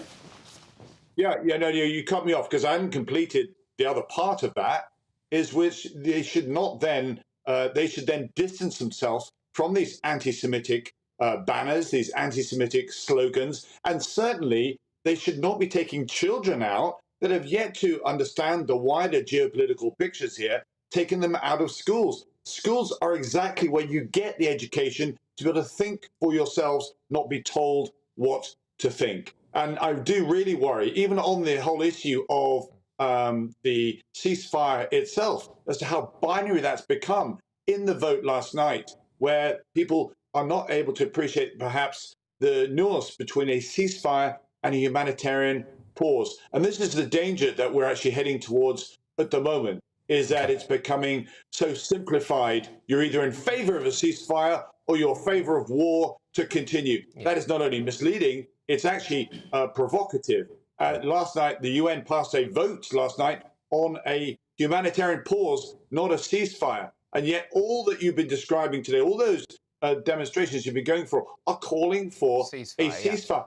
That is not going to happen. A ceasefire requires a third party to move in between the warring factions. What is that warring party? We haven't agreed that. What are the terms and conditions? There's no agreement. What happens after Hamas have been destroyed? That's also not been determined either. There's an awful lot of work to do before we get anywhere close to a ceasefire. Tobias, now, I just want to get you on the assault, really, on our war memorials. We showed footage last night of the police rushing to have to protect the cenotaph, etc. I know this is an issue that's very, very close to your heart. What do you make of that? What does it mean to you when you see people climbing up on war memorials and waving the Palestinian flag or whatever they're doing? Yeah, it's such a disservice to those who have served in the past, to those who have stood up for our freedoms, now to have our memorials treated in this way. You know, it was put to the Chief Commissioner who came back and said, well, it's actually not illegal to climb on a statue. I think that will come to everybody's surprise. Really pleased to see the Prime Minister to step forward to say we will absolutely look at measures of what needs to be required to give the police the necessary powers that they need. But astonishing that they don't have those powers already. Yes, it doesn't help the cause of anybody waving those Palestinian flags to then climb on war memorial, particularly after last weekend and all the tensions that we saw with the Armistice Day and the Remembrance Weekend as well. It really doesn't help their promoting of what they're trying to say. Tobias, thank you very, very much. It's Tobias Elwood there, Conservative MP. He says it doesn't help promoting what they're trying to say. You know, I've been now 2 days in a row just to go there, just saying to people, why are you here? Asking very basic questions. And look at what I'm getting there on the streets. Being absolutely vilified, being shouted at, being screamed at, being pushed around. Not just me, my cameraman and whoever turns up to try to access our security as well. But to respond now, I'm joined again by Daily Telegraph columnist Alison Pearson, Conservative peer Lord Sean Bailey and author and broadcaster Amy Nicole Turner. Alison, I'll start with you. I think we're going to be able to see another couple of clips of what happened at this protest today. How do you feel? You're a journalist, right? When you see... I was a teacher.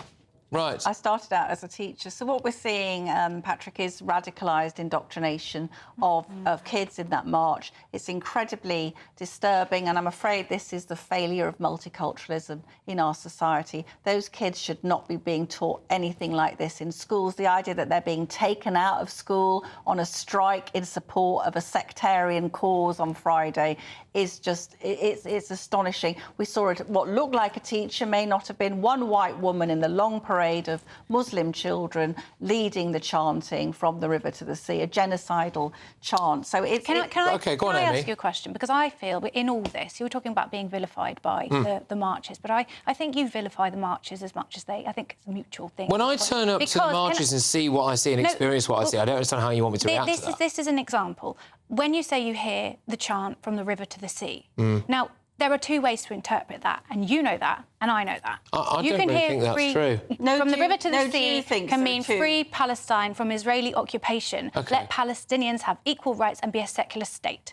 That, if you asked a lot of people on that march, I'm sure they would give that definition. I did ask them. And if the answer was as clear as that, Amy, I asked, over the course of the last 2 days, I've asked like 100 people that question. Why wouldn't you just answer it? They're afraid of what I will hear, which is why they want to shut me up. Those children are not being brought up in Britain. They are being brought up in a sect. There were no... They don't know they're British, Amy. They don't have access. No, they don't. Alison. Go on, Amy. My son's 9. He goes to school. He listens to the news. He asks me what's in the news. Now, this is a call from parents. It's organised by parents to express heartbreak at the outrage of the killing of children. The intent is not a political ideology. Thus, it is impossible for it to be indoctrination. It's not indoctrination. Tomorrow, potentially tens of thousands of kids will have skipped school to go and march on our streets, whether it's at the request of parents, teachers, whatever it is. Sean, your views? There's two things. Somebody at the Education Department needs to get to the bottom of this, because it is illegal to remove kids from school, and I bet your bottom dollar nobody be happy about them going to a march. There's all kinds of safeguarding issues there. And let's be clear, if you're at a political march, and it doesn't matter which side of the divide you stand on, this is politics, it would be wrong to bring children there. That's the first thing. And what's really important, goes back to something Tobias Ewell said, we seem to be incapable of having a nuanced debate. And if we cannot have that nuanced debate, the people of Palestine will continue to suffer. So everybody on both sides of the argument, and I would argue that the marches are particularly egregious in all of this, needs to calm down. And the last thing, the idea that from the river to the sea can be interpreted two ways is utter nonsense. You ask anybody who's Jewish and they'll tell you exactly what it's meant to mean. They'll tell you exactly what it's meant to mean. I'll tell you what we should do.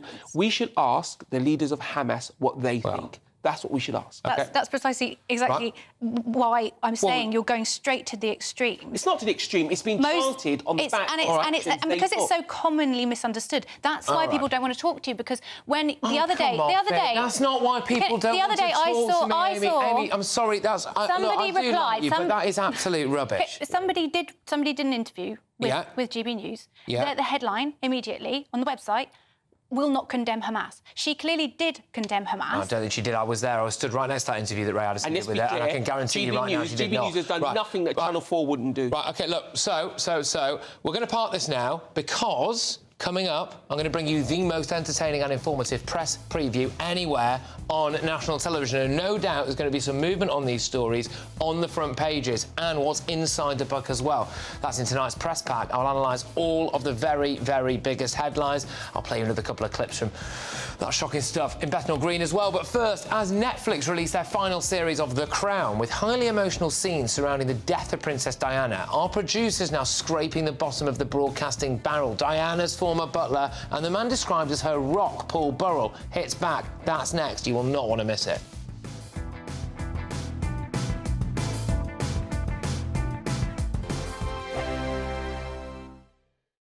Earlier. I think the most exciting bit for me is talking to people. People who I think are ignored often by the major news channels. We're going to give news they want to hear. There's a voice there that needs to be heard. I think there's a chance here for a diversity of opinion to be expressed, which you don't find elsewhere. It's really exciting. We don't hold back. We're free to say how decisions that are taken here affect us all around the country. Only on GB News, the People's Channel, Britain's news channel. There's only three people you can trust in life: your doctor, your lawyer, and your nana. I'm not sure. So join me, Nana Aquare, at 3 p.m. every Saturday and Sunday, where we discuss the biggest topics of the weekend. Be ready for battle. Could you be quiet? What is this? It's my new teeth. It's your new teeth. I don't bite. Well, not without a good reason. Always honest, always fun. Every weekend at 3 p.m. on GB News, the People's Channel, Britain's news channel. So Jubes and Kerr, we tackle the issues of the day with real, robust debate, both sides of the fence, battling it out with me in the middle with my forthright opinions and views. And often really interesting things happen because you start with a position and then by the end of the debate you find actually, well, I might not have thought about that one. What we need in this country is two new political parties. You should maybe think about doing a 2024 calendar. I'm Michelle Dewberry and I'm keeping you company right through until 7 o'clock this evening. GB News, the People's Channel, Britain's watching. Join us every night on GB News at 11 p.m. for Headliners, which is 3 top comedians going through the next day's news stories, which is exactly what you need, because when the establishment has gone crazy, you need some craziness to make sense of it. Headliners. You don't have to bother reading the newspaper. We've got it covered for you. Every night at 11 p.m. and repeated every morning at 5 a.m. We won't send you to sleep like some of the other paper review shows out there. So join us 11 p.m. every night on GB News. The People's Channel, Britain's news channel. GB News, unlike other broadcasters, isn't obsessed with the London-Westminster bubble. We think there's a nation beyond the M25, and that's why we talk about the issues that matter across the land. Join me on State of the Nation, 8 to 9 o'clock, Monday to Thursday, on GB News. Daisy's listening, and you should too. Every Sunday from 11, join Michael Portillo. There'll be topical discussion, looking at the week before and the week to come. So kick back and relax at 11 a.m. on Sundays on GB News with me, Michael Portillo. GB News, the People's Channel, Britain's news channel. I'm Andrew Doyle. Join me at 7 o'clock every Sunday night for Free Speech Nation, the show where I tackle the week's biggest stories in politics and current affairs with the help of my 2 comedian panellists and a variety of special guests. Free Speech Nation, Sunday nights from 7 on GB News, the People's Channel, Britain's news channel.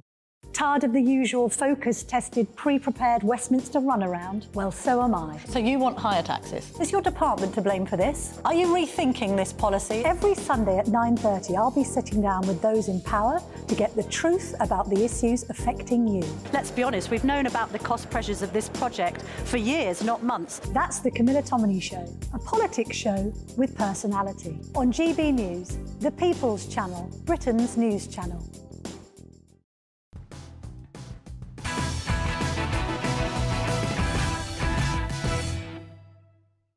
Well, I'm delighted to welcome to the studio Princess Diana's former butler and the man she described as her rock. It's the one and only Paul Burrell. Paul, thank you very much for coming on. Now, it's a poignant night to speak to you, Paul, OK, because after the final series of the Netflix show The Crown hit our screens today, the final episodes focus on events leading up to Diana's death, including this scene just hours before the tragic car crash. Balmoral Castle. Oh, it's Diana calling for the boys. You've just missed them, ma'am. The princes waited for your call, but have gone back out again. I'm so sorry, ma'am. Maybe try again at dinner time. All right, thank you. Thank you. Thank you, ma'am. Goodbye. Paul, look, your reaction to seeing that portrayed? It's heartbreaking, isn't it? It's heartbreaking to think that Diana, all she wanted to do was get through to her children. She rang me from the yacht most days, and what she said to me was, I'm bored here. It's freezing cold in the air conditioning. It's roasting hot on deck. All I want to do is get home to my boys. And I don't know whether that phone call actually happened. I know that Diana did speak to the boys before she died. I know she did. She told me. Because she rearranged her programme. She said to me, I'm going to be a day late because Dodie has to do work for his father at the Ritz Hotel in Paris. I'm on the Harrods jet. I can't get home any other way, so I'm going to have to go with him. She didn't want to go. She didn't want to go to Paris. And that night, she didn't want to go out. She was happy to stay in the Ritz. She didn't want all that fuss with the paparazzi. But somehow he persuaded her to go out. The chain of events that led to her death were tragic. And, you know, I've lived with it for 26 years. I was there with her for 10 years, so I knew her inside out. You mentioned that you were there with her for 10 years, and I understand that you've been written out of the Crown. I'm not there. I've been airbrushed. See, history... Is that weird? Is it weird? Well, in a way, I think the Crown isn't factual. There should be a disclaimer across it saying these events may not have happened, which many of them didn't happen. They're only to drive the narrative and the character forward. I'm not there because if I had been there, Diana wouldn't have been perceived as a lonely, vulnerable woman who was creating this reckless situation around her.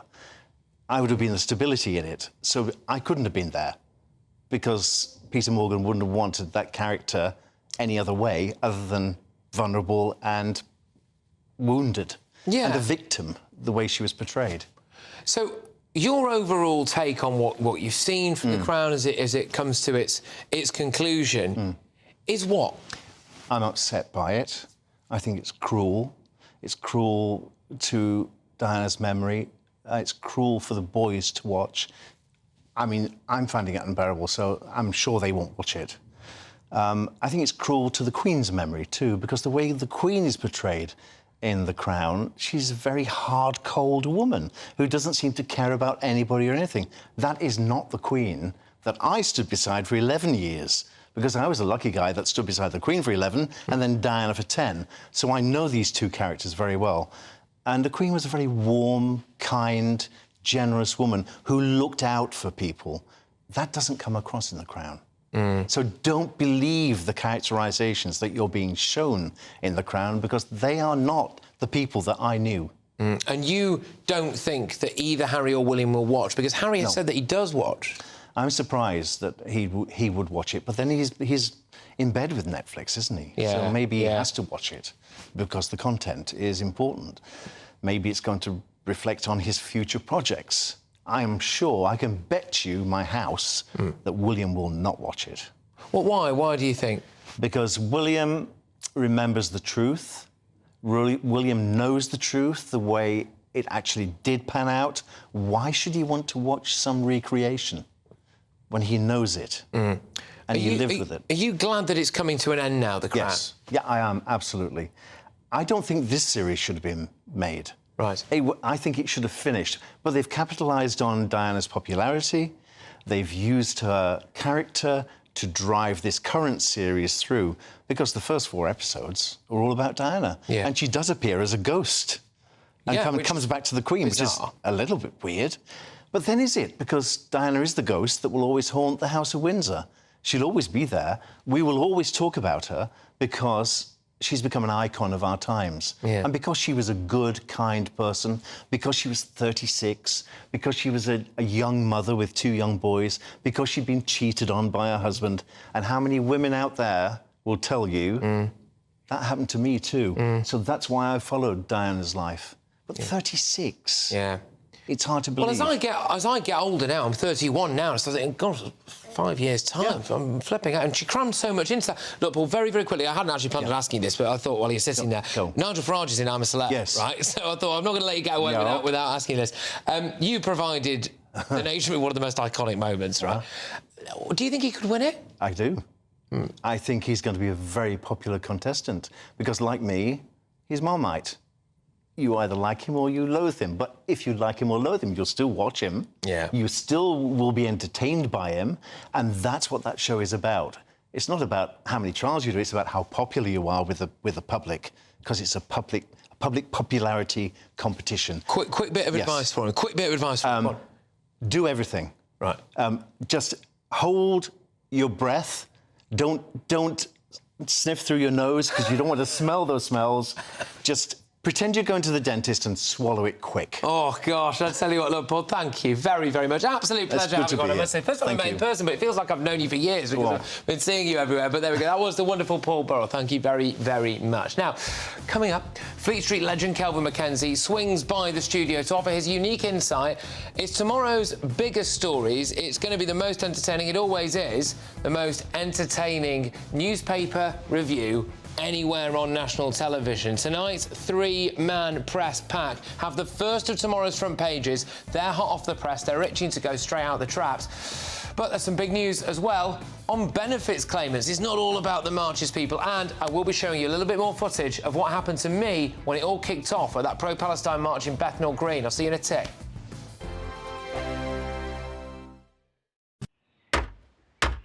Who is it? We're here for the show. Welcome to the Dinosaur Hour with me, John Cleese. I was married to a therapist. And you survived? I thought we were getting Hugh Laurie. Second best. You interviewed Saddam Hussein. What's that like? I was terrified. I'm playing strip poker with these 3. Ah! No, thank you. My CDs need to be put in alphabetical order. Are you going to be problematic again? The Dinosaur Hour. Sundays at 9 on GBNews. Tired of the usual focus-tested, pre-prepared Westminster runaround? Well, so am I. So you want higher taxes? Is your department to blame for this? Are you rethinking this policy? Every Sunday at 9:30, I'll be sitting down with those in power to get the truth about the issues affecting you. Let's be honest, we've known about the cost pressures of this project for years, not months. That's the Camilla Tominey Show, a politics show with personality. On GB News, the People's Channel, Britain's news channel. In the GB Newsroom, we bring you the news as it happens. With our team of dedicated journalists across the UK, we're ready to give you accurate reporting every day. When the news breaks, we'll be there with bulletins on GB News, the People's Channel, Britain's news channel. Now then, Lee Anderson here. Join me on GB News on my show, The Real World, every Friday at 7 p.m. I'm not eating bloody cat. Are you Delicious. mental? Open your mouth. OK, here comes a train. Reminds me of the scene in Singing in the Rain. Adam, is that a good one? Whoa! Join me at 7 on GB News, Britain's news channel. I'm Andrew Doyle. Join me at 7 o'clock every Sunday night for Free Speech Nation, the show where I tackle the week's biggest stories in politics and current affairs with the help of my 2 comedian panellists and a variety of special guests. Free Speech Nation, Sunday nights from 7 on GB News, the People's Channel, Britain's news channel. GB News, unlike other broadcasters, isn't obsessed with the London-Westminster bubble. We think there's a nation beyond the M25, and that's why we talk about the issues that matter across the land. Join me on State of the Nation, 8 to 9 o'clock, Monday to Thursday, on GB News. Daisy's listening, and you should too. I think the most exciting bit for me is talking to people. People who I think are ignored often by the major news channels. We're going to give news they want to hear. There's a voice there that needs to be heard. I think there's a chance here for a diversity of opinion to be expressed, which you don't find elsewhere. It's really exciting. We don't hold back. We're free to say how decisions that are taken here affect us all around the country. Only on GB News, the People's Channel, Britain's news channel.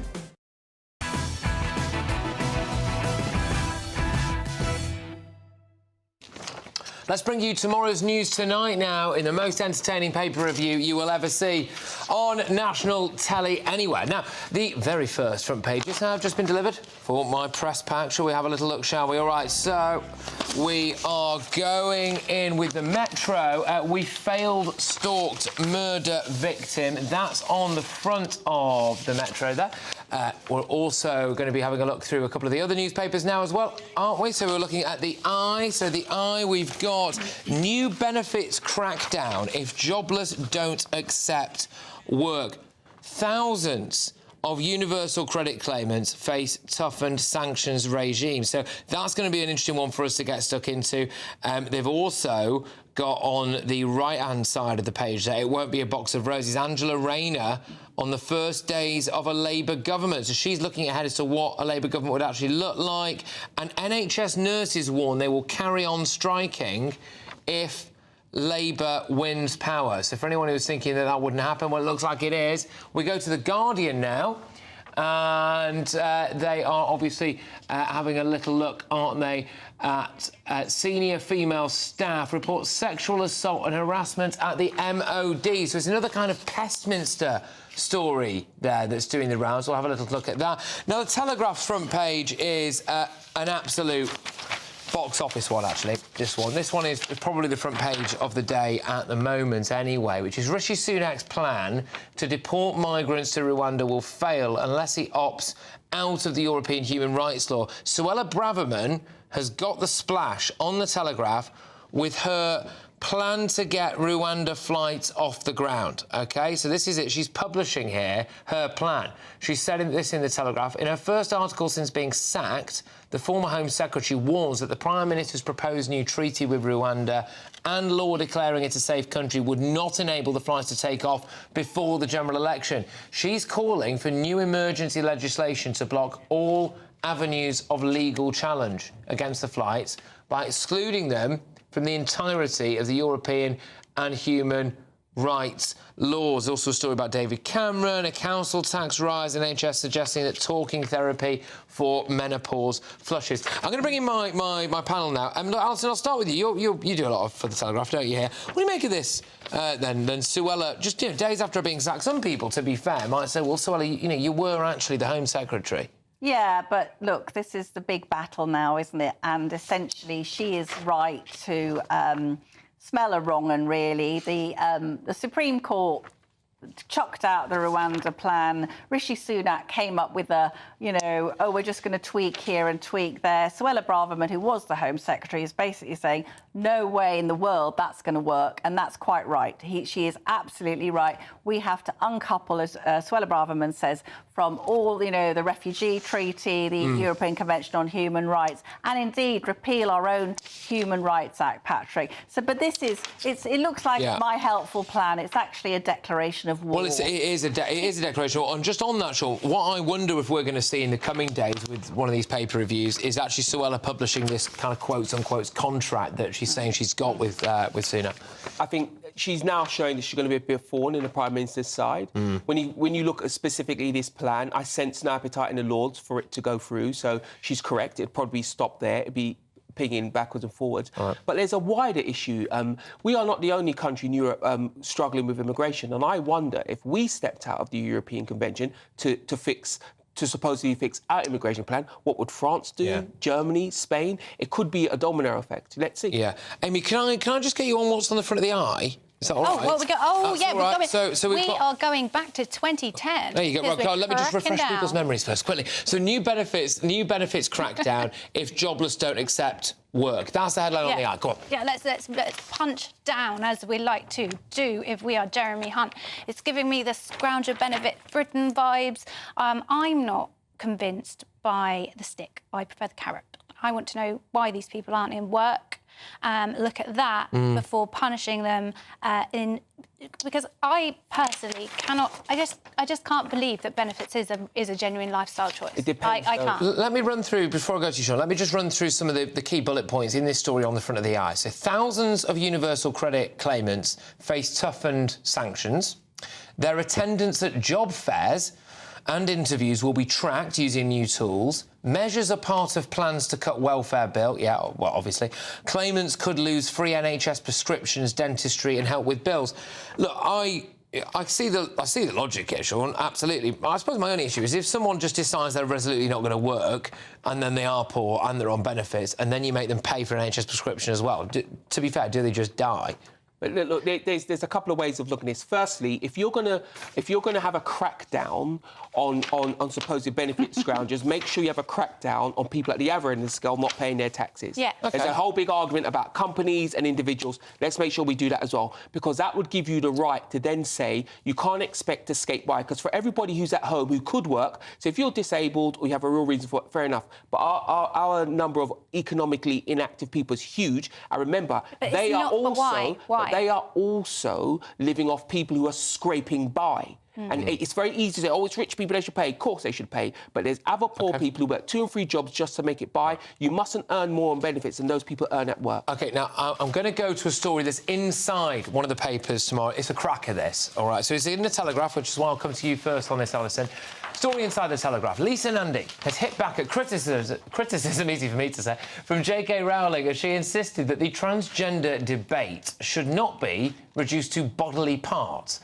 The Harry Potter author lambasted Miss Nandy last month over her past support for sending trans female rapists to female prisons, calling it one of the biggest reasons many women on the left no longer trust Labour. Alison, your thoughts on this? Well, I think Lisa Nandy has really lost the plot and, you know, she's saying that gender-critical feminists like her, you know, so gender-critical feminists like Rowling, who believes that identifying as female is not the same thing as being born a woman. I mean, it's absolute this gender identity nonsense, Patrick, and I'm very much on the side of J.K. Rowling, and this is a real problem actually for Keir Starmer because this is one of Labour's few weaknesses that the Tories could exploit, is them refusing to say, you know, that a trans woman is a woman, and this is really highlighting it now. And I think Lisa Nandy is not doing Starmer any favours at all.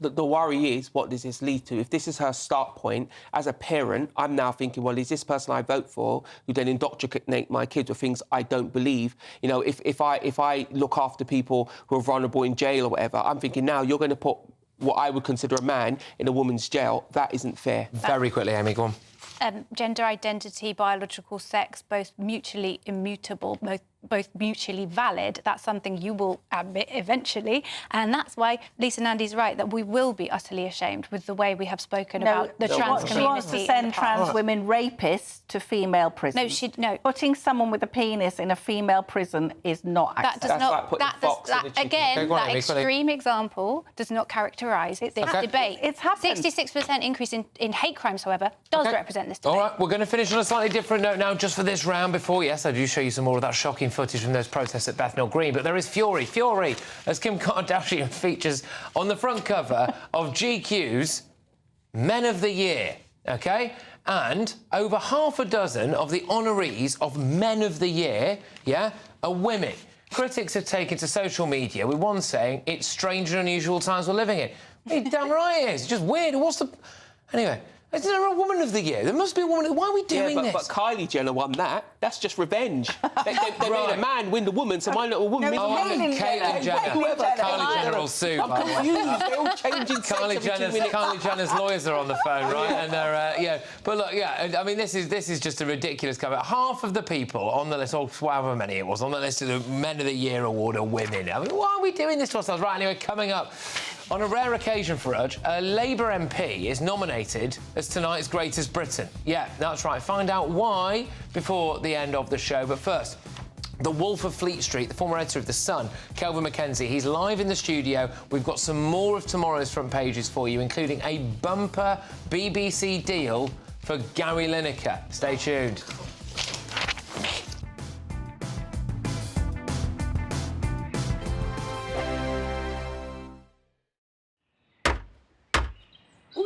We're here for the show. Welcome to the Dinosaur Hour with me, John Cleese. I was married to a therapist. And you survived? I thought we were getting Hugh Laurie. Second best. You interviewed Saddam Hussein. What's that like? I was terrified. I'm playing strip poker with you three. Oh! No, thank you. My CDs need to be put in alphabetical order. Are you going to be problematic again? The Dinosaur Hour. Sundays at 9 on GBNews. What you get for breakfast is something that, if we do our jobs right, you will wake up to news that you didn't know the night before. It's a conversation. It's not just me and Eamon. We want to get to know you, and we want you to get to know us. From 6, it's Breakfast with Eamon and Isabel. Monday to Thursdays on GB News. Britain's news channel. Tired of the usual focus-tested, pre-prepared Westminster runaround? Well, so am I. So you want higher taxes? Is your department to blame for this? Are you rethinking this policy? Every Sunday at 9:30, I'll be sitting down with those in power to get the truth about the issues affecting you. Let's be honest, we've known about the cost pressures of this project for years, not months. That's the Camilla Tominey Show, a politics show with personality. On GB News, the People's Channel, Britain's news channel. I think the most exciting bit for me is talking to people. People who I think are ignored often by the major news channels.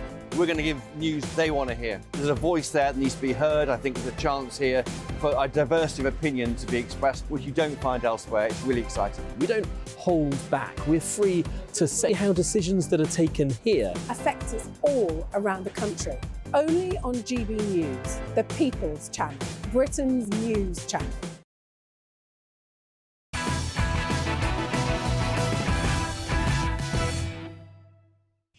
All right, to get stuck into more of tomorrow's front pages, it's Fleet Street legend and the former editor of The Sun, Kelvin McKenzie. You just had a sneak preview of the back of his head there. Kelvin, there's a heck of a lot. There's a heck... It is, Alex, your best quality. There's a heck of a lot on the front. Let's start with The Sun. OK? Yeah, I think we're starting with The Sun, are we? We are. It's PC gone mad. Cops warned, saying policeman is illegal. Well, it's bizarre. The reality is that the police force is not the Dixon of Dock Green view that everybody thought about the cops. They're younger people, and actually, do you know what? They are told by their bosses. They're told by their anybody who employs you. You cannot even say policeman anymore. This comes out of Staffordshire, but it won't only be Staffordshire. It'll be all over the country. If you are a police officer, your job is a nightmare. You discovered that yesterday, didn't you? In which they had a choice. They could either tell a howling mob to clear off, or we're going to nick you, or they could tell a journalist who was simply asking a question and was being abused, right, sling your hook. In truth, the police officers do not want a problem anymore. It is an astonishing moment. And I suspect your audience now, actually, if they see a problem on the streets, right, They do not want to know about it. They don't think they'll get support from the police officers, and they think that they may end up being nicked themselves. If they try to break up a fight or they try to stop a shoplifter, honestly, it would be a massive issue. So how did you feel about it? You felt threatened, didn't you? Well, it was threatening, but you know what? In the moment, right, you kind of let it wash over you because, look, the way I look at it is this. They're exposing themselves to what they really are, and I think this is really important. We've got a little clip, actually. If you haven't seen it yet, here's some footage from today, Bethnal Green, just some of the reality. You won't see anywhere else on the media about these pro-Palestine protests. Shame on you! Shame on you! Shame on you! Why? Shame on you! Tell me why. You know why you're here? What do you think? Why do you feel so strongly? What do you think? What do you think? Work it out. You need to stop harassing the community. I believe you need to go. It's a free Please. press. I know it's a free place, but what it is, you're harassing our community. So let me ask you a question on that. What was the shame on you? Was it just being a journalist, being there? Being a journalist? Yeah, because actually at the one that I was at last night, they thought they said because I was from GBNews, this lot didn't know where I was from. In fact, they mentioned a couple of other news outlets that they thought I was from as well. So they didn't know. So that was just me walking around with a camera asking them why they were there. OK, can I ask you one other question? Were any of those protesters from a community outside the kind of Asian community or second generation? There were a couple of white people there. OK, fine. Yes, there were. And I spoke to a couple of them. And how were they to you? All right. Yeah. We're kind of a bit sceptical, but they're all right. One was pretty extreme, actually. One was quite sensible. But there were people, you know, as soon as I got there were people saying don't talk to them, and then talking in a different language, obviously, to each other, so that I couldn't understand what they were saying. It was pretty obvious what they were saying. They were saying don't talk to him. Did you think that if you had stayed there, that violence would have happened? Yesterday, 100%. If I had not had a security guard, violence would have happened. I can't say right. OK, you can't say 100%. I felt that way. Tonight, I also think there was a row of police officers there. Potentially could have... Can I just get another story out of you while I've got you? What about this one? What about this one? Back page of the Daily Mail, I take it to be good, that Lineker, the BBC, want to time down to another contract to be match of the day for $1.35 million. Right, here we go. Come on, here's the Lineker scoop. What is it? Go on. It's a new deal for Gary Lineker. Right. What about that? So here's a guy who actually has got himself in a great position. I don't blame Lineker, by the way. Absolutely do not blame Lineker. He has a political view. He wants to push it out. The BBC can't control him, but not only can't they control him, they say, actually, it's easier for us if we actually write the cheque for him. But why? Because I can only believe that they believe he is satisfying a percentage of British society.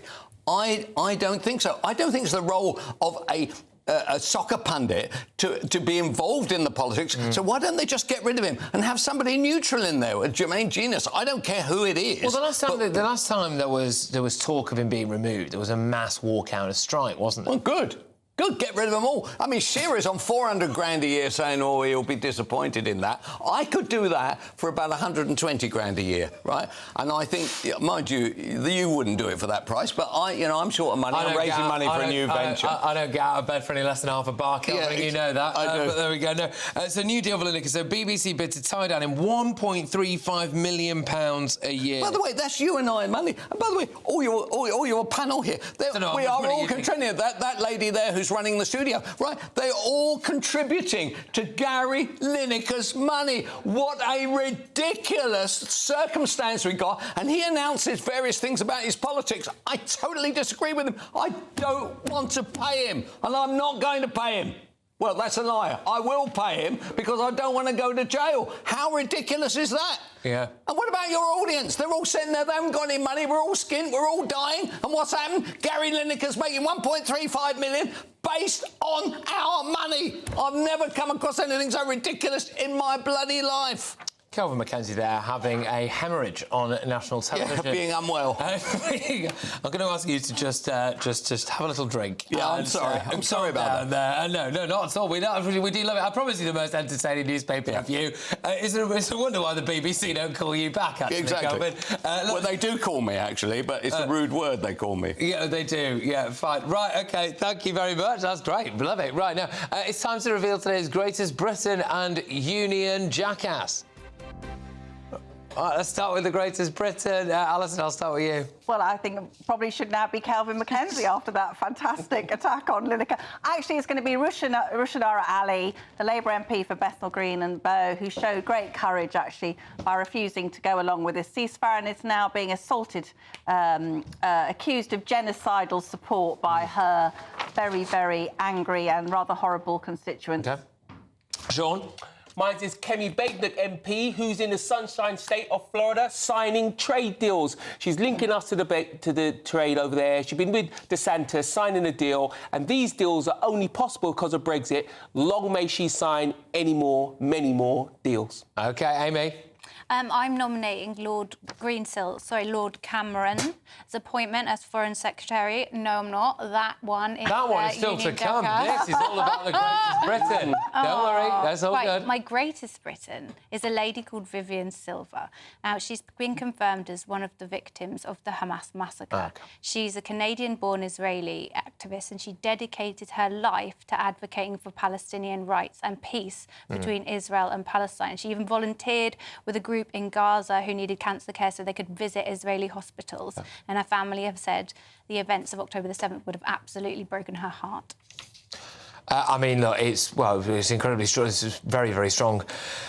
Three, that I have made my decision then, and I am going, in light of today's events, for Rushanara Ali MP, which I didn't think I would do, which, of course, is the MP, the Labour MP there, who has come under massive fire in Bethnal Green. Right, we've got time, of course, now for the Union jackass. I've had a sneak peek at one, but Alison, go on, who's yours? It's going to be the Metropolitan Police for claiming they can't do anything about the far-left thugs who are assaulting our war monuments and whilst also simultaneously somehow managing to arrest and crack down on white working-class chaps. OK, Sure. My Union jackass is the fool who climbed the war memorial, the artillery war memorial in Hyde Park. What a disgraceful act. He's such a fool. He should be arrested and it should be illegal and he should be in jail. Right, now we've had a sneak peek of yours, Amy. Go on, keep it quiet. I can't make my little lobbying joke again, but it's David Cameron, isn't it? He's back, baby. But let's not forget austerity. Most people, 300,000 people can't forget because they're dead. OK. All right, OK, look, all of you. Again, thank you. I mean, another strong set of choices there. Sean Bailey, I've gone for yours one, though. The protesters scaled that war memorial. Look, can I thank you, my absolutely fabulous panel there of Alison, Sean and Amy. I want to thank you as well for watching, for tuning in and for being a real part of this show. Patrick, Christys tonight. I'll see you tomorrow at 9. God. Good evening. Alex Burkill here again with your latest GB News weather forecast. Whilst for many tomorrow is going to be a largely dry day, we do have some rain to get rid of first this evening. That's in association with a front that's pushing its way from west to east. It has already brought some heavy rain across parts of Northern Ireland earlier today and is now pushing into western parts of Scotland, England and across Wales too. Some heavy outbreaks as it makes its way eastwards, but the rain should break up somewhat through the night. Some parts of northeast Scotland will stay largely dry with clear skies, some mist, some fog and some frost here. Elsewhere, clear skies behind the rain will allow temperatures to take a bit of a dip, so a chilly start on Friday morning with some patches of fog, perhaps even some freezing fog in some spots too. Any fog should largely clear as we go through the morning and it should be a mostly fine day. Plenty of sunshine too, just a few showers most likely towards western parts of England, perhaps Wales, but these will ease as we go into the afternoon. Notice then some more cloud and some rain pushing its way in from the southwest later on. Temperatures for many a little bit higher than today, still a little bit of a chilly feel towards the north, turning milder towards the southwest. Then wet and windy weather spilling across all parts as we go overnight into Saturday, so it does look like it's going to be a fairly unsettled weekend. The greatest impacts from the rain will be in the southwest, where we have already saturated ground, but then as we go through Sunday and into Monday, it's going to be a bit more showery, so some drier spells in between the rain and temperatures dipping after a mild start to the weekend. Who is it? We're here for the show. Welcome to the Dinosaur Hour with me, John Cleese.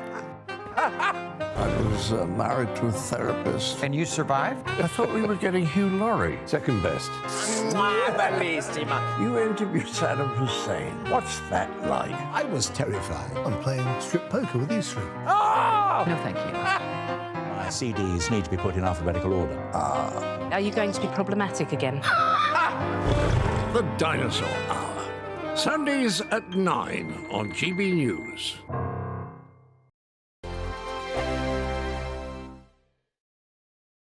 I think the most exciting bit for me is talking to people. People who I think are ignored often by the major news channels. We're going to give news they want to hear. There's a voice there that needs to be heard. I think there's a chance here for a diversity of opinion to be expressed, which you don't find elsewhere. It's really exciting. We don't hold back. We're free to say how decisions that are taken here affect us all around the country. Only on GB News, the People's Channel, Britain's news channel. There's only three people you can trust in life: your doctor, your lawyer, and your nana. I'm not sure. So join me, Nana Aquare, at 3 p.m. every Saturday and Sunday, where we discuss the biggest topics of the weekend. Be ready for battle. Could you be quiet? What is this? It's my new teeth. It's your new teeth. I don't bite. Well, not without a good reason. Always honest, always fun. Every weekend at 3 p.m. on GB News, the People's Channel, Britain's news channel. So Jubes and Kerr, we tackle the issues of the day with real, robust debate, both sides of the fence, battling it out with me in the middle with my forthright opinions and views. And often really interesting things happen because you start with a position and then by the end of the debate you find actually, well, I might not have thought about that one. What we need in this country is two new political parties. You should maybe think about doing a 2024 calendar. I'm Michelle Dewberry and I'm keeping you company right through until 7 o'clock this evening. GB News, the People's Channel, Britain's watching. Join us every night on GB News at 11 p.m. for Headliners, which is 3 top comedians going through the next day's news stories, which is exactly what you need, because when the establishment has gone crazy, you need some craziness to make sense of it. Headliners. You don't have to bother reading the newspaper. We've got it covered for you. Every night at 11 p.m. and repeated every morning at 5 a.m. We won't send you to sleep like some of the other paper review shows out there. So join us 11 p.m. every night on GB News. The People's Channel, Britain's news channel. GB News, unlike other broadcasters, isn't obsessed with the London-Westminster bubble. We think there's a nation beyond the M25, and that's why we talk about the issues that matter across the land. Join me on State of the Nation, 8 to 9 o'clock, Monday to Thursday, on GB News. Daisy's listening, and you should too. Every Sunday from 11, join Michael Portillo. There will be topical discussion, looking at the week before and the week to come. So kick back and relax at 11 a.m. on Sundays on GB News with me, Michael Portillo. GB News, the People's Channel, Britain's news channel. I'm Andrew Doyle. Join me at 7 o'clock every Sunday night for Free Speech Nation, the show where I tackle the week's biggest stories in politics and current affairs with the help of my 2 comedian panellists and a variety of special guests. Free Speech Nation, Sunday nights from 7 on GB News, the People's Channel, Britain's news channel. Tired of the usual focus-tested, pre-prepared Westminster runaround? Well, so am I. So you want higher taxes? Is your department to blame for this? Are you rethinking this policy? Every Sunday at 9:30, I'll be sitting down with those in power to get the truth about the issues affecting you. Let's be honest, we've known about the cost pressures of this project for years, not months. That's the Camilla Tominey Show, a politics show with personality. On GB News, the People's Channel, Britain's news channel.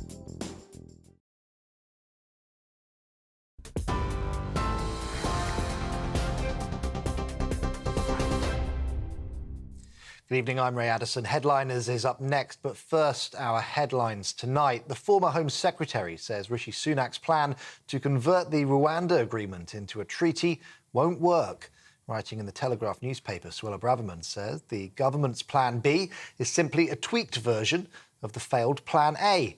However, she did welcome the idea of emergency legislation to deport illegal immigrants to Rwanda. She urged the government to amend the Illegal Migration Act so that those arriving illegally can be detained and then removed in a matter of days, not months. Well, meanwhile, the Chancellor says the government can't guarantee Rwanda deportation flights will begin next year, despite the Prime Minister saying he was aiming for the spring. Downing Street says emergency legislation will be produced in the coming weeks after the Supreme Court ruled that it was unlawful.